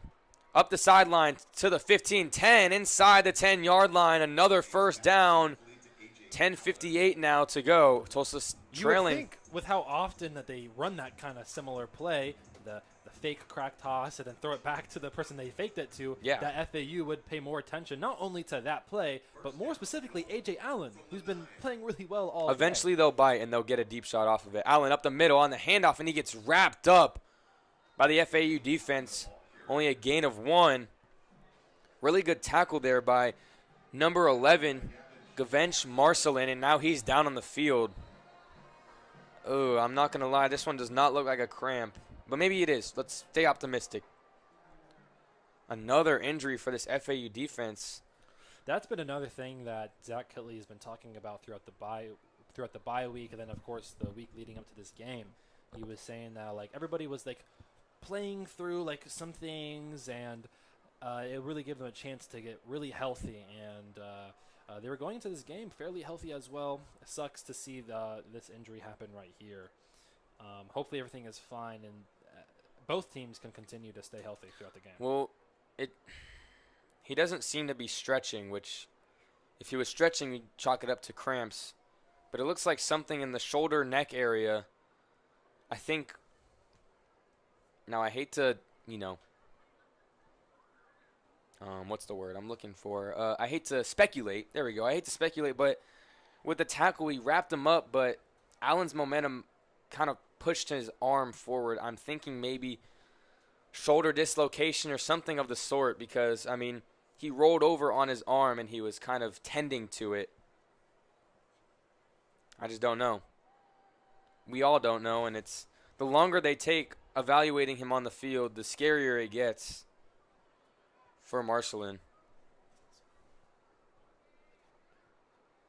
Might be a calf. On the looking at the replay, the trainers looked like they were working on his leg, on his calf ankle area. See, that's why I'm not a doctor. Like, they're better. Obviously it's not neck or shoulder, but yeah, that was a good camera angle though. We're up here. We're all the way up yeah, here. yeah. Bird eye view. Can barely see him, you know. And he is up. He is walking. A little bit gingerly, I might add, but he's walking by himself and he's starting to jog now. There we go. Yep. He looks to be It might just be a stinger. You know, sometimes, now, don't want to bring this back to me, make everything about me, but when I was running, I did roll my ankle pretty bad. When I was running back to the station, okay, so here's what happened. Like, I was running just like, I was so zen and focused, and I started running the wrong way, so I had to make a fast little cut. And these shoes that I'm in, not the best for, you know, like cutting fast or anything. Anyways, Hayes from the gun, spread formation. It's going to be a keeper up the middle, and he's wrapped up right away. Florida Atlantic D-line is doing a great job. It's going to set up a 3rd and 7 inside the 10-yard line. Tulsa needs to convert here. They need to score points. Now under 10 minutes to go, trailing 31-6. Hayes has trips to his left, Allen to his left, and a lone receiver to his right. Tempest in motion to his right. He's rolling out to his right. Pump fakes, still rolling. Now he's going to keep it. Juice a guy, dives into the end zone. Touchdown, Golden Hurricanes. That was a really nice play call and a really nice decision-making by Baylor Hayes. He rolled out to his right, and if those two receivers were open, of course, he'd throw it to one of them. And if not, he can just run it in because the defense is defending against those two receivers, and there's nobody there to tackle the quarterback. We've seen a lot of those design rollouts, and that's an extra element it gives. It gives your option. It's almost like a run-pass option, just, you know, you don't have a legal man downfield. You can take as much time as you need. They had two receivers out there. It looks like Tulsa's going to go for 2, down 25. It does make sense to go for 2. Yeah, because that would be a 31-14 game, which is just would make it a 17-point game, which is a lot more manageable. As the referees blow the whistle, it's going to be a delay of game, and man, yeah. The only good thing about this is if you're going to get back into this game, Tulsa's going to have to score another touchdown, so they're going to have another opportunity to go for 2 and make it a more manageable game. Yeah, it's not the worst thing in the world. If I'm Tulsa, kick the PAT. Don't, and they're going to go for 2. Maybe you go for 2 later on in the game when you need it. But right now, you're just trying to get back into the game in general. So just kick the PAT and roll on with the rest of the game. If it's 4 minutes remaining in the game and you're like getting kind of close to FAU, then go for 2. They don't listen to us. Hayes from the gun, looking to his left, fires to the end zone, and it's tipped. Good job, good hands there from the Florida Atlantic D-line yet again. Looked like Chris Keys Jr., the safety, coming down, making that play, batting it down. So the Florida Atlantic lead is going to stay at 19, 31-12 with 9:38 to go here in the third quarter. We will be back after a short break here on FAU Owl Radio.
Welcome back, everybody, to FAU Owl Radio's coverage of Florida Atlantic football. FAU is up 31-12 over the Tulsa Golden Hurricanes with 9:38 to go in the third quarter. Morgan, we saw a really solid Tulsa drive, but it started with the defense for the Golden Hurricanes. What does the Tulsa defense need to do here to get their offense another shot in this game? Well, they got to do what they did last drive, which was just cover the receivers really well, prevent this air raid offense from heating up once again, and obviously the offense. They also have to rely on the offense not creating turnovers because in the first half, Tulsa offense had a lot of bad mistakes made, and that puts less pressure on the defense when the offense is actually working, scoring points, and doing long drives because the defense can't get tired. I But agree. Right here, they just got to make sure that the Caden Veltkamp and this FAU offense doesn't heat up like they usually do. Kickoff is another touchback, so FAU is going to have the ball at 25. I think if you want to come back down 25 in 2 quarters, you're going to have to get a turnover. Yes, they need to pressure Veltkamp more because, of course, when Veltkamp is pressured, when any quarterback is pressured, they're prone to making more mistakes. I pointed out to the pass rush from Tulsa this year because they have Burnett and Turner Jr., who are some of the best pass rushers in the American Athletic Conference this season. So they've been pretty quiet this game. If we could see them more often, maybe they could create pressure for Veltkamp, strip, sack, fumble, or maybe force an interception from Veltkamp. Veltkamp from the gun, trips to his right. Shields Dutton to his left. Looking to his right. Throwing it down the sideline, and it's caught, reeled in, what a just past the 50. What a throw. What a catch. It is hauled in by Assad Wasim, the redshirt sophomore. It looked like J.D. Drew did nice coverage, but I guess he didn't know where the ball was. He didn't have the awareness, and he didn't put his hands up fast enough to defend against that. But that was really tough coverage, but Veltkamp with a beautiful throw in the basket for his receiver. Great throw, and I think a lot of what is going into Tulsa not being able to get pressure is the time to throw. Veltkamp is 1-2 hitch, throw. He is not wasting any time. Veltkamp from the gun, hand off to Shields Dutton, and it is blown up in the backfield. What a play from Tulsa's D lineman, Will Alexander, actually the linebacker. Redshirt junior blows up that play. So now 2nd and 10, no gain on that play. 4 wide receivers, Veltkamp takes a snap. Looking over the middle, Assad Wasim again, past the 30, inside the 30, now taken down at the 28-yard line. We didn't see Assad Wasim really at all in the first half. Now the first 2 throws of the second drive for FAU. He's caught in 2 balls. The young gun, Assad Wasim, is a sophomore. He's been having a really good year. Fake screen now, throwing it down the middle of the field. Physicality shown on both sides. It falls incomplete. Looks like he was looking for number 3, Jay-Sean Platt. Yeah, Assad Wasim's having a really good year this year. He is a sophomore, so he could have a chance to transfer out if he proves good enough. But so far this year, he's right around 300 yards, 2 receiving touchdowns. He's adding more today. He's been a nice third option for the FAU receiving corps. It's like a mini Jay-Sean Platt. Good after the catch, really good hands, and a good deep threat. Empty backfield, 5 wide for Veltkamp. Veltkamp looks left, quick screen, low throw, Wasim again. Makes the guy miss. Now heading towards the sideline, gets tackled after a gain of 3. So it's going to set up a 3rd and 7. Now if FAU gets a field goal here, they're still only up 3 possessions. You like that pass to be a little bit better, a little bit quicker because Wasim had to go to the ground. Quick pitch and catch to Wasim again, right at the sticks. It looks like they're going to mark him half a yard short. It's Wasim yet again. Yeah, they're going to go quick here. Feeding him, and it's going to be tempo offense. 5 wide, Veltkamp. 4th and 2. Settling down the offense. They're going tempo on 4th and 2. Wonder if they're going to try to get them off sides. Tulsa showing blitz. Let's see if they bring it.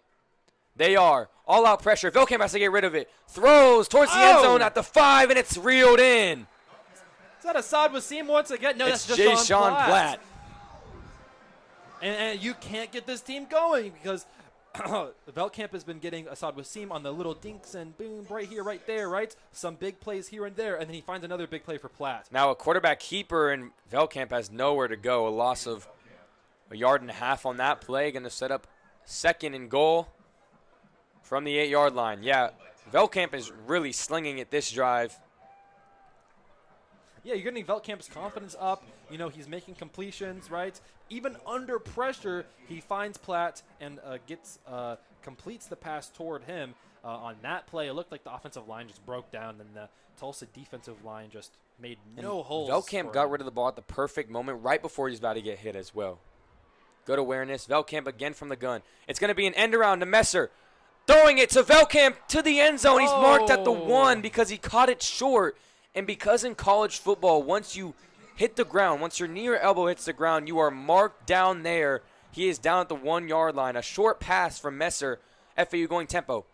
Quick pass to Platt, and it's caught, but it's a catch for -2 yards after the defensive back for Tulsa blows it up.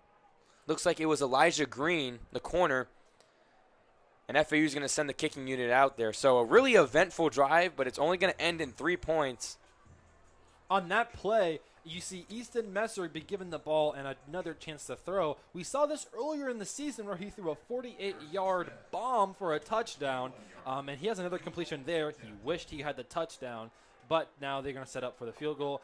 And even though it's not 7 points, it's still some points. Yeah, but this is a big win for Tulsa because the game is still 3 possessions, right? It goes from 19 to 22, so you just need 3 touchdowns with a 2-point conversion. As I'm looking at the replay, Velkamp was literally a step away. If only he could keep his bearings and stay up, he would have had a touchdown. I think it's on Messer, though. You got to give a little bit more juice on that ball. FAU up 34-12, 5:34 to go in the 3rd quarter. Can Tulsa mount a comeback? Find out here on FAU Hour Radio when we come back.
Hello, everybody. Welcome back to FAU Hour Radio here.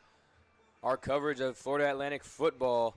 Owls are up 34-12 over the Tulsa Golden Hurricanes. 5:34 to go in the 3rd quarter. Brayden Pyle joining alongside me is Morgan Larkin. FAU coming off an 11-play, 72-yard drive, but Tulsa holds them to a field goal. Ran 4 minutes and 4 seconds off the clock.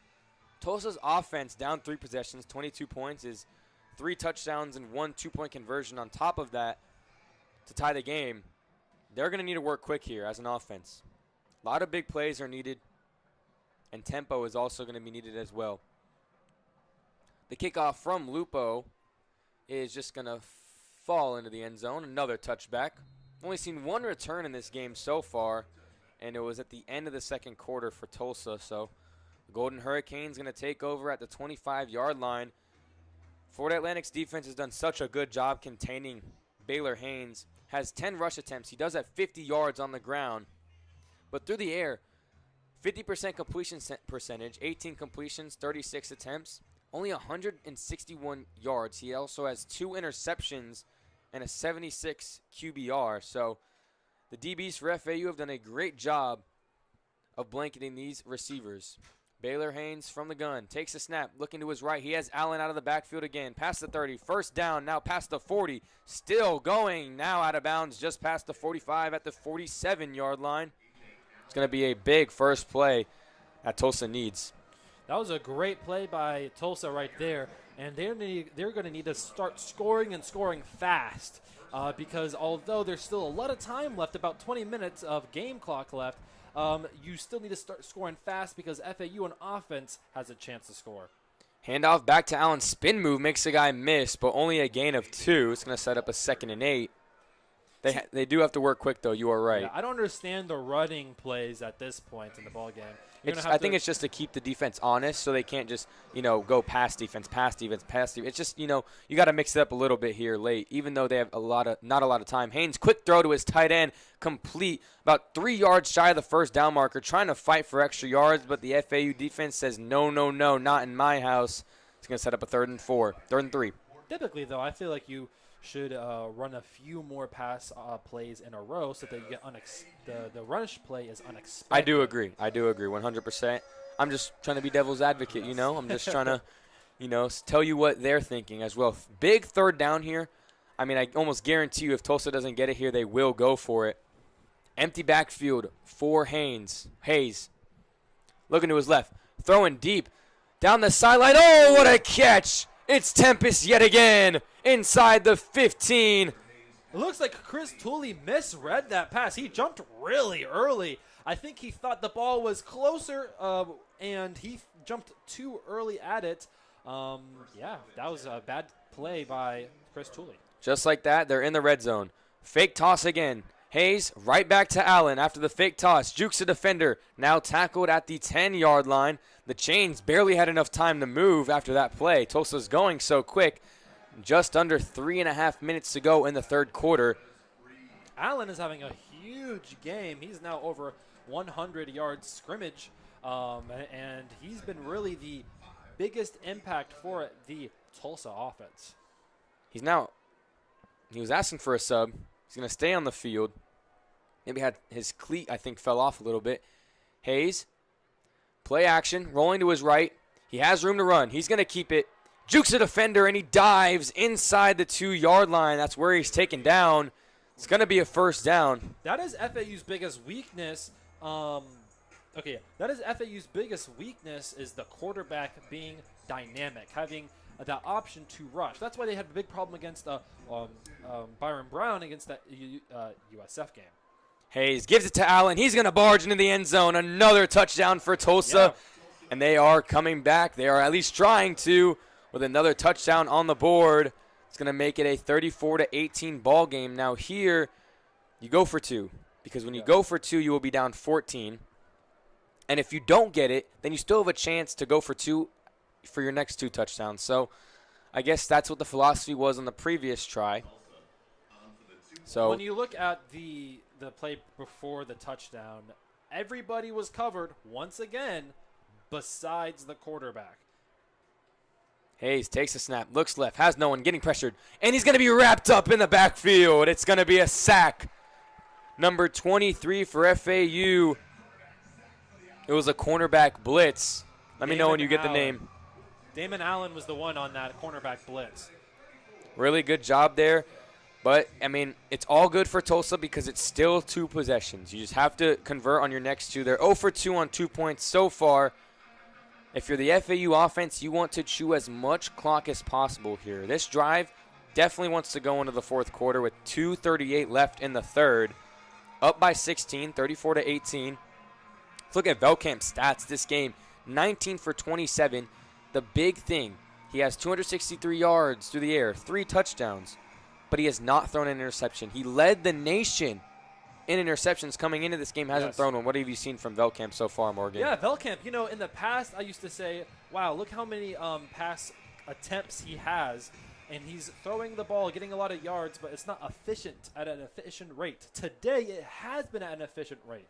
All right, so he's not throwing the ball. He's throwing the ball, not getting 5 yards to Messer and Messer only, because sometimes I feel like the FAU offense kind of becomes one-dimensional. Yes, spoon feeds the ball to Easton Messer instead of spreading the ball out. Today, Assad Wasim, Jashawn Platt, Easton Messer, 3 guys to spread the ball out to. And Velkamp has also been very careful with the ball, throwing it very smartly as well.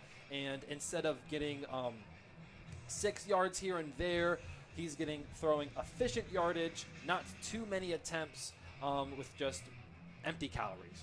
Yeah, he's had controlled aggression down the field. He's taken the shots when he needs to. He hasn't forced anything, and it's paid dividends so far in this game. Let's see if he can keep it up. 4 wide receivers. Velkamp's going to do a toss. There's defenders in front of the running back for FAU, Shields Dutton, and he loses about 5 or 7 yards on that play, maybe even more. Looks like he just kept going back and back and back, and before he tried to get forward progress, it was too late. A loss of 6 yards there, so now a 2nd and 16. That is the start the Tulsa defense wants. That looked like the running back honestly bounced out to the outside one too many times. Jamari Sands, not Shields Dutton. It looked like the only defender near him was the... All right, hold on, the play's going. Velkamp, and he's sacked immediately. They finally get home. The first sack for Tulsa, and this is big in this game so far. Now a 3rd and long. That was Burnett. Like I said before, he leads the American Athletic Conference in sacks, and the offensive line is starting to break down. One of my keys for this game, protect the quarterback from the offensive line. And now we're starting to see that offensive line break down. Interesting defense. Tulsa has 5 guys over the top. They're just going to do a quick screen here. Yep. Out to Messer to his right. He's going to get a gain of about 6. But Tulsa's going to get the ball back here, and the clock is still rolling. Under 1:30 to go in the 3rd quarter, but Tulsa will get the ball back in this quarter, which is big. It's only a 2-possession game. Remember, down 16, 34-18. That was big. Those were 2 big plays, especially the sack. I mean, they haven't gotten home all day. It was a good stunt call from the defensive coordinator of Tulsa. And now maybe, a good punt return. You could really see that the Golden Hurricanes have the perfect storm brewing. See what I did there? Yeah. There you go, yeah. Bad jokes aside, I feel the punt is almost blocked. Better punt from Lupo this time. Tempest has it at the 35. Now he has room to work past the 40. Now past the 45 to 50. Now the 45, 40, inside the 35, and he steps out of bounds at the 32. This is very, very bad for FAU. One of the things that I have a problem with the offense in the last drive was that instead of trying to chew the clock a little bit and playing it safe and running it downhill, they're pitching it behind the line of scrimmage. They are throwing these passes horizontally instead of vertically. And I feel like, maybe run it a little bit more. I know this is an air raid offense. I get it.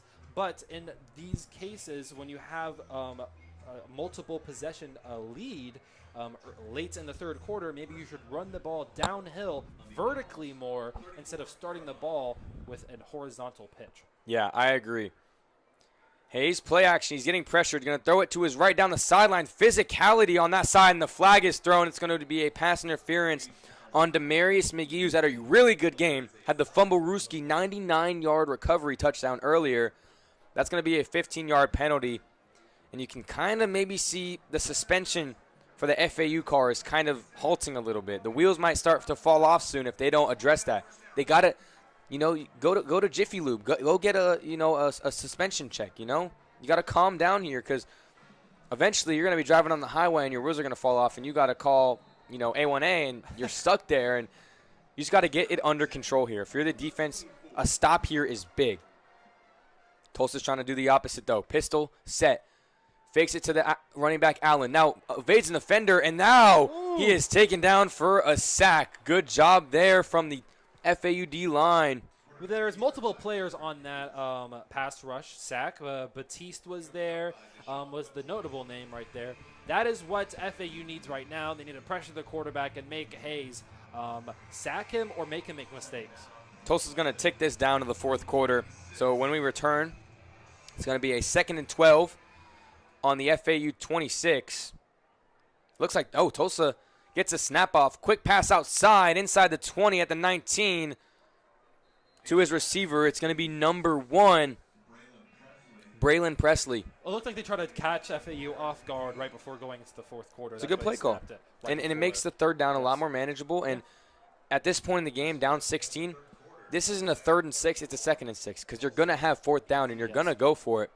So the Owls are up 34-18. An eventful second quarter, not as eventful third quarter, but we're getting to the nooks and crannies of this game. And will we see a miraculous comeback from Tulsa? After a second quarter breakdown, they're fighting their way back in this game. 34-18, the Owls lead. We will be back here for the fourth quarter on FAU Owl Radio on YouTube.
Welcome back, everybody, to FAU Owl Radio's coverage of Florida Atlantic football. The Owls are up 34-18 at the start of the fourth quarter. Tulsa's offense kind of mounting a comeback here, though. They had a touchdown the last 2 drives. What's going to happen here, do you think, on a 3rd and 5 for Tulsa? I think that, well, first off, they need to make sure they don't make any red zone mistakes like they have in the past, right? The turnover on downs, the 95-yard fumble recovery, and scoop and score touchdown for FAU. They just need to make sure that they actually score points here. Preferably a touchdown, obviously. They're going to go for it on 4th down because, you know, they are down by 16 points, 2 possessions. So we'll see what happens right here. Pistol set for Hayes.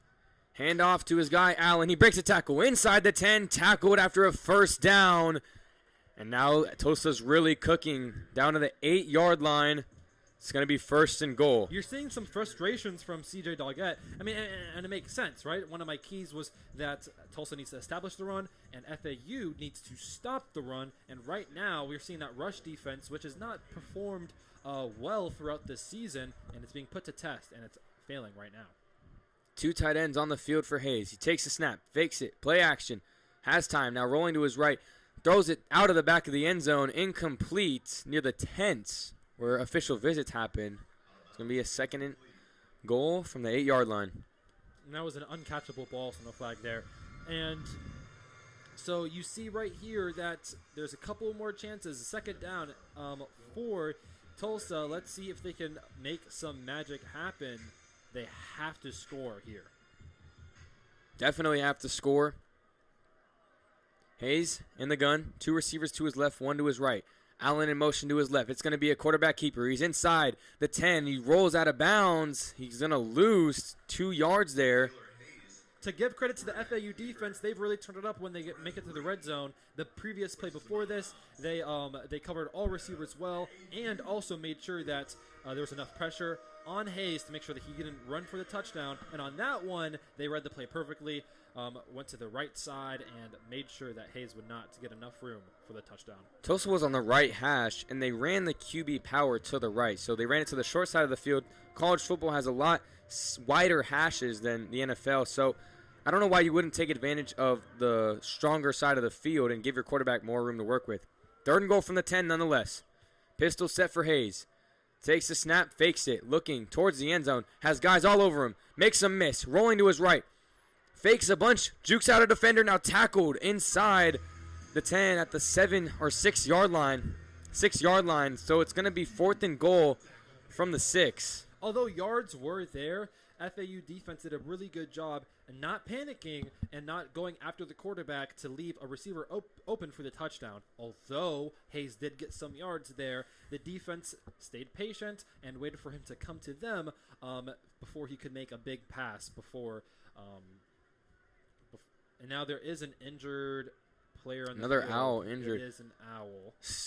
This goes back to the 2-point conversion failures because they're down 16, Tulsa is, 34-18. But if you just take the PATs both those times, what would the score be now? 34-20. So you're down 14, and it's hard to believe that this game would be shaping up different if they just took the points, right? Like, so early on, too, they try to go for 2, and I wasn't mad at them going for 2. It was a delay of game. They got put back to the 7 yard line, and then they continued to go for 2. Yeah, then they should have kicked the PAT after they had Exactly, and then they go for 2 again and don't get it. So that they've lost 2 points. It should be 34-20. Tulsa sends a field goal unit out. The owl that was injured was Tyler Stolsky. We'll see what happens for the rest of the game, but that is a very, very important player for the FAU Owls defense.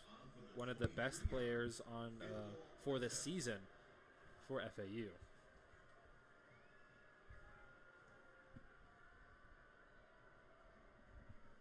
Seth Morgan, the field goal is up. The field goal is good. The FAU lead keeps ticking down now, 34-21. Heading into this quarter, they were up by a lot more than that. I'll tell you that much. They were up 31-6. Tulsa's outscoring them by 12 this quarter. Now only down 13. I like the field goal here by Tulsa. You're only down by 2 possessions. And instead of having to kick, getting a touchdown, going for 2, et cetera, right? You can still score 2 touchdowns here in the 4th quarter. And you actually take the lead as well. Yeah, exactly. And you will take the lead. You don't need to go for 2 for both touchdowns. However, we'll see what happens. Florida Atlantic's offense has been very, very shut down so far in this second half. Let's see if they can continue to stop Owls' offense. Yeah, we'll have to see. 13 minutes really just 13 minutes to go in the 4th quarter. FAU leading 34-21 over the Tulsa Hurricanes. See what happens when we come back on FAU Owl Radio.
We are back on FAU Our Radio, coverage of Florida Atlantic football.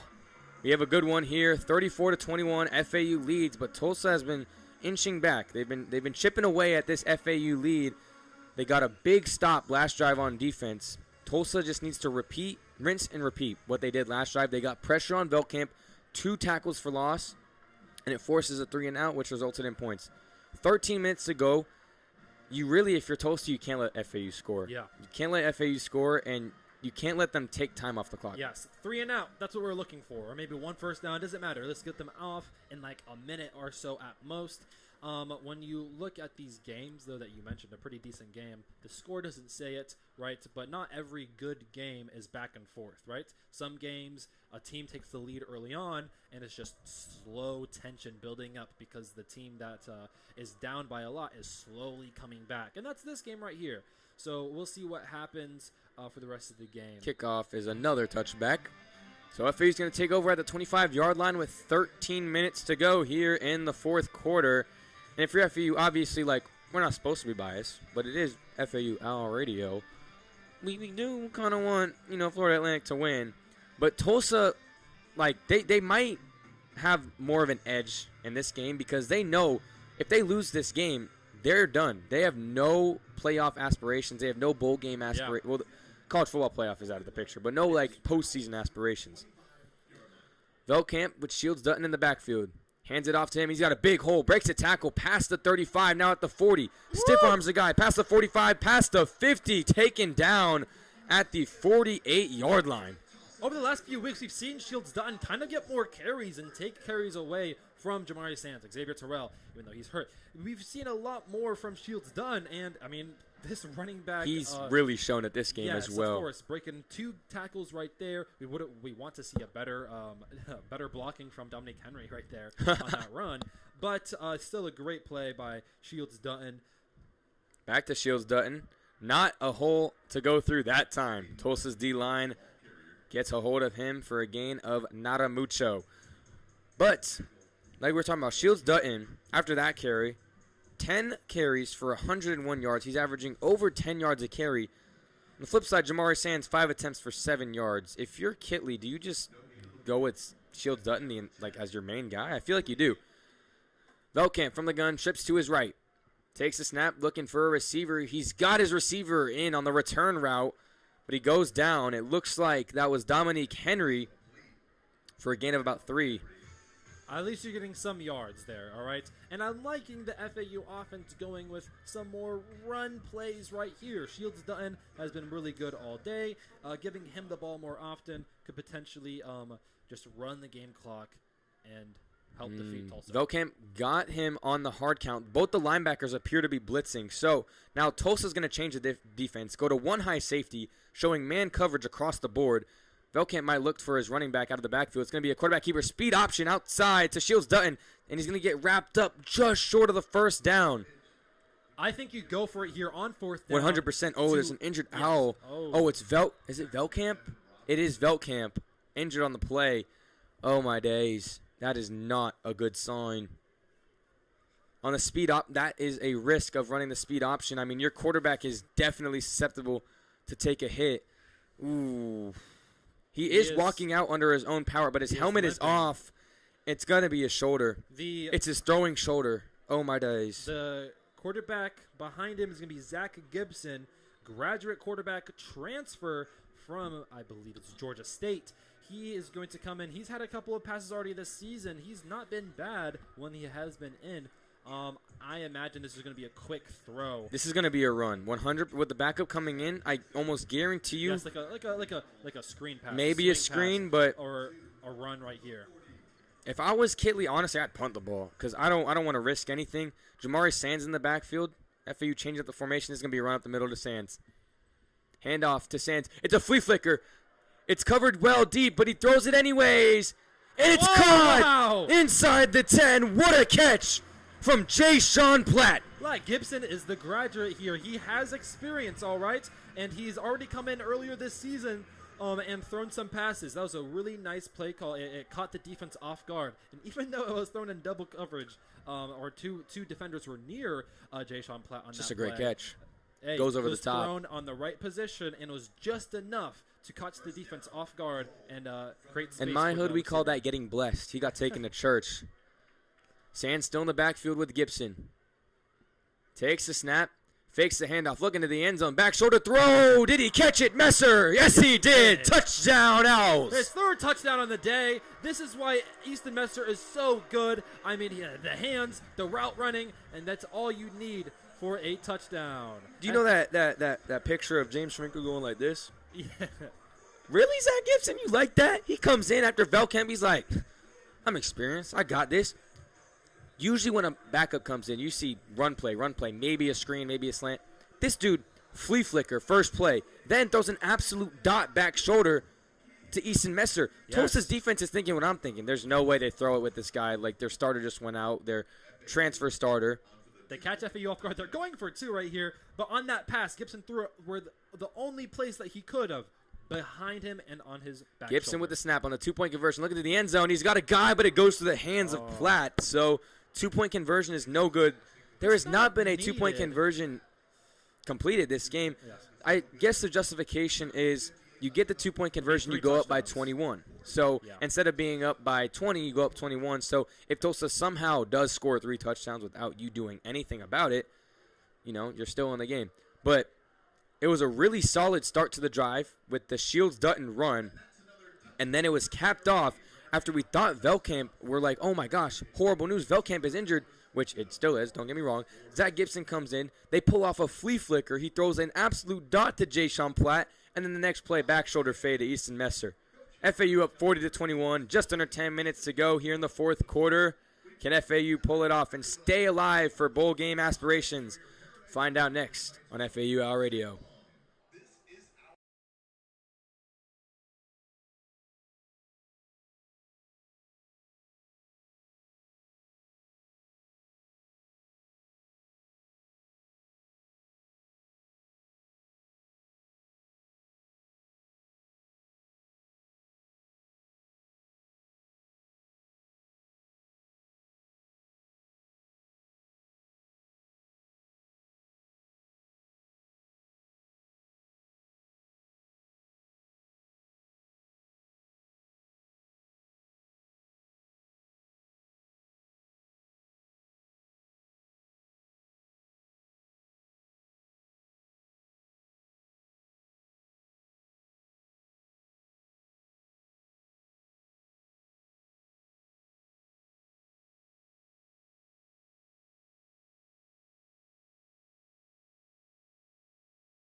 Welcome back, everybody, to FAU Owl Radio's coverage of Florida Atlantic football.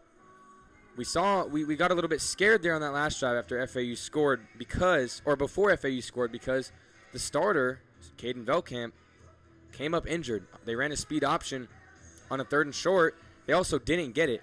So Velkamp comes out of the game. The backup, Zach Gibson, comes in. What do? Well, you're thinking, they run the ball, they'll just whatever. Nope. Flea flicker, 30 yards. Next play, okay, now they'll run the ball. Nope, back shoulder to Easton Messer, touchdown.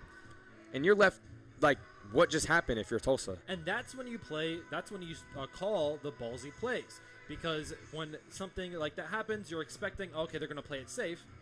When they most expect that, you do the exact opposite, and you catch them off guard, create room for your receivers down the field with that flea flicker. And then, of course, that second pass from Gibson to Easton Messer for the touchdown, that was just a really, really good throw from put it in only a spot where Messer could catch it, and an amazing toe tap, which is a catch in the NFL because he got 2 feet and down as well. FAU up 19, 9:58 to go in the fourth.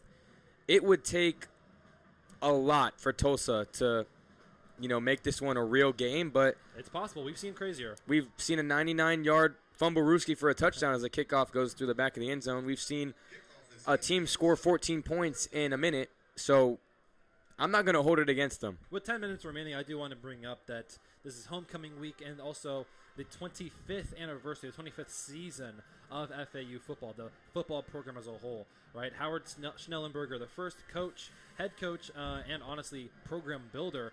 I mean, he was a legend in Southeast Florida for the Miami Dolphins, that undefeated season, and creating the team here. He's built a lot for this program, and now it's all come to this right here. Hayes going to hand it off to Allen. He's got room to work with now past the 30 for a gain of 7. Marked down at the 33, so a gain of 8. And the helmets in honor of the 25th season anniversary are really clean as well. The helmets should stay. Reminds in the me of rotation. Alfred Morris. Hayes with the snap. He's going to take off up the middle. Gets the first down, then goes down. He gets hit. As he goes down. Usually you see a flag, but I guess since he dove instead of sliding, yeah. It was a body-to-body contact. I think if he slid, they definitely would have got the call, but he kind of dove forward for extra yards. Moving fast here, Tulsa going tempo. Gun formation. Hayes looking to his right, now scrambling a little bit. He's going to get sacked in the backfield. I believe that is number 2 for FAU, Wilkie Denard. He's been having a really good season as well. I mean, he's just multiple tackles for loss. That is now. He's from my hometown, Stuart, Florida. Shout out to Stu. First sack of the game. Handoff to Allen. Makes 2 guys miss. Now breaks a tackle, and he gets back almost. Well, he gets back to the original line of scrimmage, but 2 yards in front of that. So it's going to be like a 3rd and 7. Good job there by Allen, just doing damage control, making this a manageable next 2 downs. Remember, Tulsa's going to have to go for it here, so they should do something short. Maybe if you want to run it again with A.J. Allen, you do that. Maybe you do a quick pass, 5 and out, a little hitch, something like that, just to get a few yards, all right? Maybe if there is maybe they can create something after that, but most likely you want to get a 4th and short. Tulsa just breaks the huddle. Usually you don't see a huddle in this type of situation where you need points fast. Hayes takes a snap from the gun, looking deep. Down the sideline to his right, and it is bobbled and dropped almost picked by off. the corner. Can't really get a read on the number. It looks like Therese Reed. Yes. Looked like he had the ball in his hands, but it kind of just bobbled around, and that's why you play corner, not wide receiver. We'll see what happens. I mean, yes, there is that saying. That's why they play cornerback or defensive back and not receiver. But in all honesty, you are expected to make that interception and make that play. And he is very mad about that on the field. 4th and 7, though. Let's see what they do here. 4th and 7, Baylor Hayes. Does he have what has got pressure? He's going to get sacked! FAU with another sack. And that's going to put an exclamation mark on this one. 8:03 to go. Up 19. That should be all she wrote. I believe that was Deshaun Batiste. What a play by him. What a game by him. He's also had a really good game today. That is going to be, maybe it's too early to say it, but it feels like the dagger for this game. What a game by this FAU team. They needed that after the last 2 losses that they had against South Florida and Navy. I mean, we said they needed a miracle in the first place. They need Jesus the Messiah to bless their entire sideline here. Down 19, okay, let's do this case scenarios. Best case scenario, you hold FAU to a field goal, but they chew 2 minutes off the clock. So you're still, you're still in it. It's 3 possessions still. But how is Tulsa even going to get 3 possessions? They're going to need at least 1 onside kick. But the best option is that they need to force a turnover right here. They're going to try to punch the ball out from the running back, and if they have to throw it on 3rd down, because they try to pick the ball off, all right? And again, special teams matters a lot more than people think. Try to block that field goal attempt when they try to kick it. Yeah, I agree, but there's a counter to that, and I guarantee you Kitley in that huddle right now with his guys is saying 2 hands on the ball. Don't let anyone punch that ball out. We have the game in our grasp. We cannot let it get away because FAU's done such a good job. Besides that turnover at the 1-yard line, the fumble, they have done such a good job not turning the ball over. And really, no penalty. They have, I believe, maybe 1 or 2 penalties, but their one big one is a pass interference earlier on in this game. Done a really good job. They haven't made mistakes, and this is kind of a peek into the future of what this program holds if Kitley can get more comfortable in his coaching position. Again, first-year guy, I think the youngest head coach in college football. Yes. It's going to take a while, but he's definitely getting his bearings. He's managed the game really well, and I can't say Tulsa's a tough opponent, but it's in conference. Anything can happen, and it's a convincing win. Talk about FAU, the program, real quick. I mean, you have to remember there's just a few years ago, in 2023, they moved to American Athletic Conference on the Conference USA. That's a big leap, all right? You're starting with Conference USA talent and recruits, and now you have to go to the American Athletic Conference, and you're working with lower-rated talent and competition. And now it's going to take a few years to stabilize within the American Athletic Conference. But what you want to see from your head coach is potential, those flashes, and Kitley is showing that right here. The offense is exciting. It is working, all right? Something that, honestly, the offense has been pretty disappointing 2 years previous to this one. So this is what you want to see from FAU as a program. And even if they don't go bowl eligible, you're seeing the flashes of a potentially good program here in Florida Atlantic. Like we predicted, Zach Gibson's going to be taking the snaps for FAU with Velkamp coming off the field gingerly the drive before. Gibson did lead that touchdown drive for the most part last time. But I guarantee you they're just going to try and run this clock out. Gibson with the snap, hands it off. Sands bounces outside, now has room to run. First down and more. There's a flag thrown, and I guarantee you it is a holding because 97% of the time when you see a big run, especially to the outside, it's a holding. It's holding. And then also if it's not, it is on the offense. Yeah. I guess the only if the play still stood, the only downside to that play was Jamari Sands went out of bounds. I mean, for Tulsa, it stops the clock anyways because a penalty does stop the clock. So now they're behind the chains. If you're thinking optimistic here, I'd call you delusional. But I mean, maybe you run a screen real quick to try to catch the defense off guard, get some extra yards so that you get to field goal territory.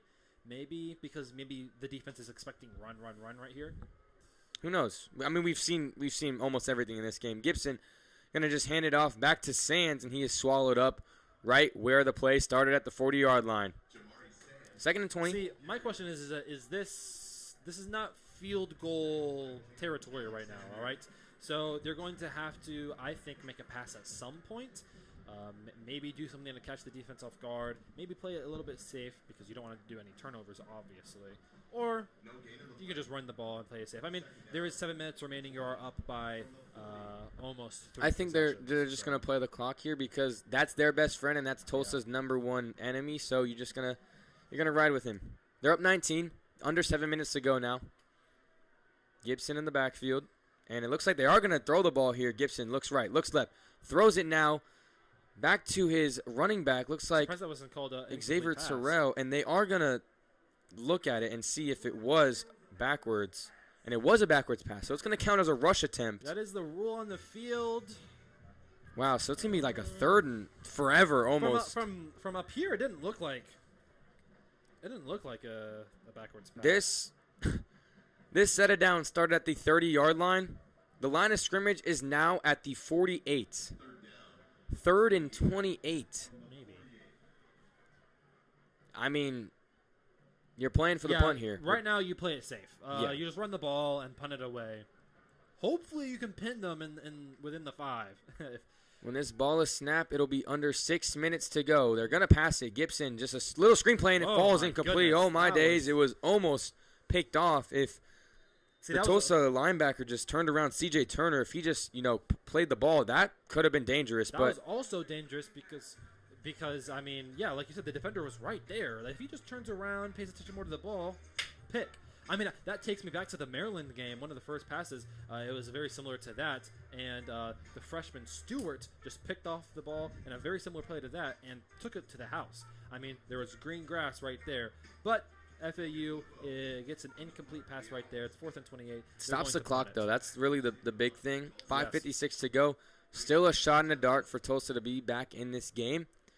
Down 19. Yeah. That's why I'm surprised they didn't run the ball right there. Yeah. Like I said, 5:56 to go. Florida Atlantic is going to take the delay game to give their punter more room to punt. Try to pin them deep. 40-21. I'm trying to think of situations where Tulsa can get back in this game. The only thing I can think of is you score a touchdown in under 2 minutes. Return it right here would be best case. Right.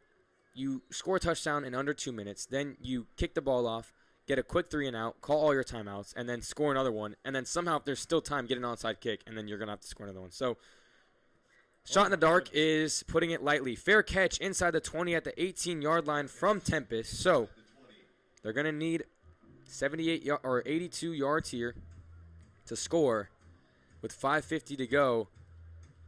All right, FAU defense just needs to keep pressuring Hayes, all right? He has not had the best game today, so you just need to keep pressuring him, sack him, get tackles for loss, and just prevent big plays, all right? I agree. I think you also just pin your ears back. You send 4, see if your D lineman can get there, but the last thing you want is big plays. No chunk plays. Keep everything in front of you. I want to see that's what they do right here. They're going to hand it off to A.J. Allen. Spins, makes a guy miss, only a gain of 2. So the clock is going to keep running, ticking down under 5:40 to go. I want to see more of those bootlegs or more of those where he rolls outside the pocket and he has the opportunity to run or pass the ball. I want to see more of that for Tulsa. Hayes throwing it out to his right, trying to find his main guy, Tempest, but it is broken up by Derek Rogers Jr. Yeah. He's usually the backup for Demarius McGee, who's had a really strong game, but he comes in and he makes a play. Good thing for Tulsa is it does stop the clock, but it is 3rd and 7. And, I mean, it's already a shot in the dark from the get back in this game. Why not just try and air one out? Why not try and, cook up one of your best deep shot plays? Trips to Hayes' left. He's going to hand it off to A.J. Allen, and he gets a gain of nothing. Interesting play call there. Either Tulsa is giving up, or they're thinking, okay, maybe this is a run play to catch the defense. Make it more manageable, maybe. I don't know. Manageable. 4th and 7, nonetheless. Now, when this ball is about to be snapped, under 5 minutes to go in the 4th quarter, FAU leading 40-21. Hayes with the snap. Looks over the middle, firing it towards the midfield marker, and there's a flag thrown as it falls incomplete. As I said, FAU sidelines not happy with that one. We'll see. It all depends if he got his head around. If he got his head around, then that's a bad call. But if you don't get your head around, you don't have a right to make a play on the receiver or the ball, right? But if you get your head around, you do.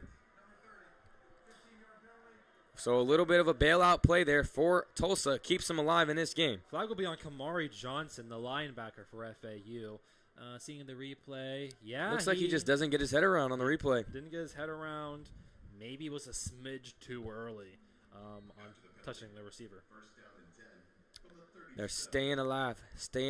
Hayes from the gun. Going to hand it off to A.J. Allen again. He's just got no room to work with. Florida Atlantic D-line is doing a great job that time. I don't really understand what Tulsa's doing here. It feels like they're kind of giving up. I mean, the clock is running. They're not hurrying up. I mean, let's do some more. Let's see those plays where the quarterback rolls out and has the chance to run if nobody down the field is open. I agree. Hayes from the gun again. He's going to pass it this time, looking over the middle. Short pass to Tempest. He's got room to work with. Outside past the 40, juking out defenders. He stays in bounds and goes down about 5 yards short. Another mistake by Tulsa, specifically Tempest. Just go out of bounds right there after that first initial juke to stop the clock. I mean, they went from 6 minutes on the clock to now it's almost 4 minutes. Hayes, little pitch play to A.J. Allen, trying to make a guy miss, and he gets absolutely bolstered after a gain of 1. Number 30 for FAU came in like a heat-seeking missile, Kamari Johnson. Yeah, seems like more and more this game is going to be over. That sack was the dagger.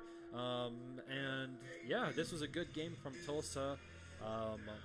It's just the mistakes, really, the turnovers is really the only reason they didn't have a chance late in this game. You want to see FAU's defense hold more yards back. I feel like the Tulsa's offense did a really good job driving down the field. But in all honesty, another handoff to A.J. Allen. Yep. Depends on the spot of the ball, but it looks like he was stopped right at the marker. It looks like they're going to give it to him potentially. Yep, they're signaling he got the first down. Clock under 4 minutes, almost under 3 with 3:10 to go in the 4th quarter. Yeah. And, I mean, if you are FAU's defense, you're going to be taking those mistakes that they made, but ultimately you want to see more improvement from a yards perspective. Hayes finally going to pass. He's actually going to take off now. Trying to make guys miss, and he just dives forward for a gain of 3. Down at the 50-yard line. It's going to set up a 2nd and 7. Going quick here. I mean, finally. Under 2:45 to go. Hayes with the snap. Quick throw, and it falls incomplete. A low throw as well. I mean, these Florida Atlantic DBs are like glue on these receivers. Lawrence Johnson with the nice pass breakup right there. With this win, FAU, I mean, this was a must-win right here, right? I mean, of course, every game you want to go into and win. But when it comes to, like, where you're at with your record and your schedule, this was a must-win, right? They needed this win because their next 3 games are against winning teams, all right? All teams who have above 500. Next week is against Tulane, who is fighting for an American Athletic Conference championship. In a playoff spot. Yes. Hayes with the snap, getting pressure, trying to make a play. Scrambling around, now going to his left. He's about to get sacked, and he gets taken down. Another sack for this FAU defense. That is the true freshman, Josh Roberts. That is the 5th sack on the game for FAU. In the second half especially, they've done such a good job getting to Baylor Hayes, who's an elusive guy. Oh, and it looks like Tulsa's finally going to stop the clock. Is there an injury? Seems like there's an injury on the field for Tulsa's side. Yeah, I guess so. I thought maybe Tulsa was using one of their 3 timeouts that they still have at their disposal, but I mean, at this point, they might as well just be using their jerseys as white flags because their jerseys are white and they are giving up. So, you know, I get it, but I also don't get it because if you're just trying to waste the clock out, why don't you just put your backups in? You don't want to risk injury with your starters. And that brings me back as a Seahawks fan, seeing that horrific injury to Jaden Daniels last week. It's just like, if you're out of the game, get your starter out of the game. You know what I mean? If you're out of the game, get him out of the game. Especially, I can't even go into it right now. Prayers up for Jaden Daniels. And Tulsa's going to punt this ball. Down 19. This game's out of reach. And FAU really impressive. It looked a little bit shady to start the second quarter. I remember they turned the ball over at the 1-yard line. But then their defense really, as good as the offense has been, they've put up 40 points. Defense is really, you know, the one to attribute this win to as the punt goes inside the 10, marked at the 9-yard line. Now the 2-minute warning is going to hit. What are your overall thoughts on this game, offensively, defensively? What did Tulsa bring to the table? What did FAU bring to the table, especially out of the bye week, Morgan? So, yeah, both of these teams are coming off the bye week. Of course, both teams got a little bit healthier. We had a little bit of a question mark with the quarterback position. And maybe this game, for Tulsa, maybe this game makes more, throws in a wrench in that quarterback room over there in Tulsa, right? Do you still roll Baylor Hayes? Or you go with Kirk Francis. Kirk Francis, thank you so much. I mean, you for Tulsa this game, it was weird because offensively they actually drove down the field a few times and could have scored. It's just they made too many costly mistakes, right? Turnover on downs in the red zone, a fumble Ruski, as you keep saying it, in the red zone on the goal line, basically, right? You can't have those mistakes. All right, and FAU, of course, they took advantage of those mistakes, right? Yeah. They made a couple of mistakes here and there, but overall, FAU played a solid game, didn't make too many mistakes, and took advantage of when Tulsa made those mistakes, right? Beltcamp was very, very efficient today. No passes that were too dangerous or looked like it was going to be an interception or anything like that. And that is the key for the last month of the season for Florida Atlantic Owls, all right? You just need to play it safe and limit those turnovers, all right? This is a good start, and we'll see what they do for the rest of the season. I think this game especially attributes to the turnovers. Coming into the game, we said FAU cannot turn over the ball. And Beltcamp, no interceptions, 3 touchdowns, over 270 yards passing, really efficient, 72% completion percentage. And then you look at the other side where Tulsa, they were getting yards, they were driving down the field, especially in that second quarter, but you know, FAU's defense is just, they had that grit to them tonight. That fumble for a touchdown is a 14-point swing because Tulsa inevitably was going to punch that ball in. They almost did on that play. Yeah. So that's 14 points right there. And then they throw the interception right before half, which leads to another FAU touchdown. So that's 21 points, basically, and they only lost by 19. Yeah. So you look at that as a Tulsa fan, you're like, what if? And then not even to mention, the first drive of the game gave FAU 3 points. So you take turnovers into account. FAU had 17 points off turnovers. Yes.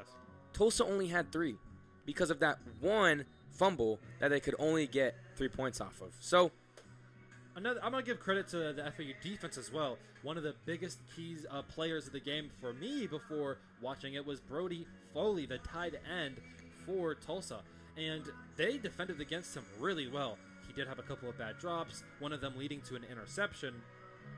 But in all honesty, though, the FAU defense did a really good job at keeping him in check, keeping Xavier Booker in check, keeping these big names in check, right? A.J. Allen did have a big game, but you'll take that as long as the big playmakers who's had big highlight plays over throughout this entire season are kept in check. Gibson hands it off to Sands. He's going to get a gain of about 7. But yeah, as this game ticks down, we're running out of time here. I do want to credit a lot of Tulsa's offense, what they did do to A.J. Allen. I mean, he had over 170 all-purpose yards, 118 on the ground. He was their workhorse guy, averaging 5 yards a carry. He was also their leading receiver, 7 catches out of the backfield, 67 yards. 67 yards. 67.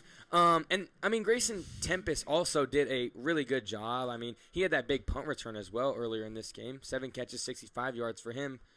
I think it's just it's taking advantage of the moment for Tulsa, as another handoff from Gibson to Sands gets FAU a first down. Which that's probably going to be it for the game. They're going to probably run one more play, and then the clock's going to run out. But like we said, FAU, it really came down. Their wide receivers had an amazing game. No one could cover them. Even when they were covered, they just made plays, and it was my guy versus your guy, and FAU came on top. 6 catches, 83 yards, 3 touchdowns for Easton Messer. I mean, if there was college fantasy, he'd be putting up big numbers. Ja'Shawn Platt, 5 catches, 114 yards, and a touchdown. And then on the ground, an air raid offense, which you expect, not really going to run the ball a lot. They're not. 10 attempts for Shields Dutton. Cade Shields Dutton, 10 attempts, 107 yards, no touchdowns, but he had a 50-yard rush as well. And when you are going against an air raid offense, but they can also run the ball, and they have skilled running backs, it's really hard to stop. And I think this game, especially on the offensive side, is a peek into the future of the Kitley era in Boca Raton. Yeah, with this win, you now look to the future. They're going to be facing Tulane next week. It's going to be at 1 p.m., I believe, on ESPN Plus. My apologies. It's going to be at 4 p.m. on ESPN Plus at Tulane, the last road game for the season, unless, of course, they become bowl eligible. Florida Atlantic is now 4-5. They win 40-21. Looking a little bit towards next week, what do you say about that? Next week, they have a tough opponent. There's really not much else to say. Tulane is coming off a big win against Memphis. They're one of the leaders in the American Conference, and they also have some of the highest odds to make the college football playoff with a group of 5 bid. So you're going to have to go into, Tulane with a chip on your shoulder. And I'm not talking about like a Lay's potato chip. I'm talking about like a supersized Dorito on your shoulder. Like, it's a big game. And not only are you fighting for your postseason hopes, you're looking to end Tulane's, because I don't think a 3-loss group of 5 team is going to do it, especially because they're probably not going to be in the American Championship if they lose to FAU. Or the regular final bid for the group of 5 in the regular college football playoffs, because Tulane is still playing for that as well. Exactly. And that's going to do it for our coverage of tonight's game. FAU Florida Atlantic Owls win 40-21 over the Tulsa Golden Hurricanes, which we still don't know why they're named the Golden Hurricanes, because they're in Oklahoma. And anyways, tornadoes are more prevalent there. But we'll be back on FAU Owl Radio on November 22nd. I will not be on that game. This is my last game for the season. FAU is going to go up against the currently 6-3 UConn Huskies. But what a game from FAU. After trials and tribulations up here in the booth and on the field, I want to say thank you, everyone, for tuning in, and good night. Brayden Pyle. Morgan Larkins. See you next time. Have a great night.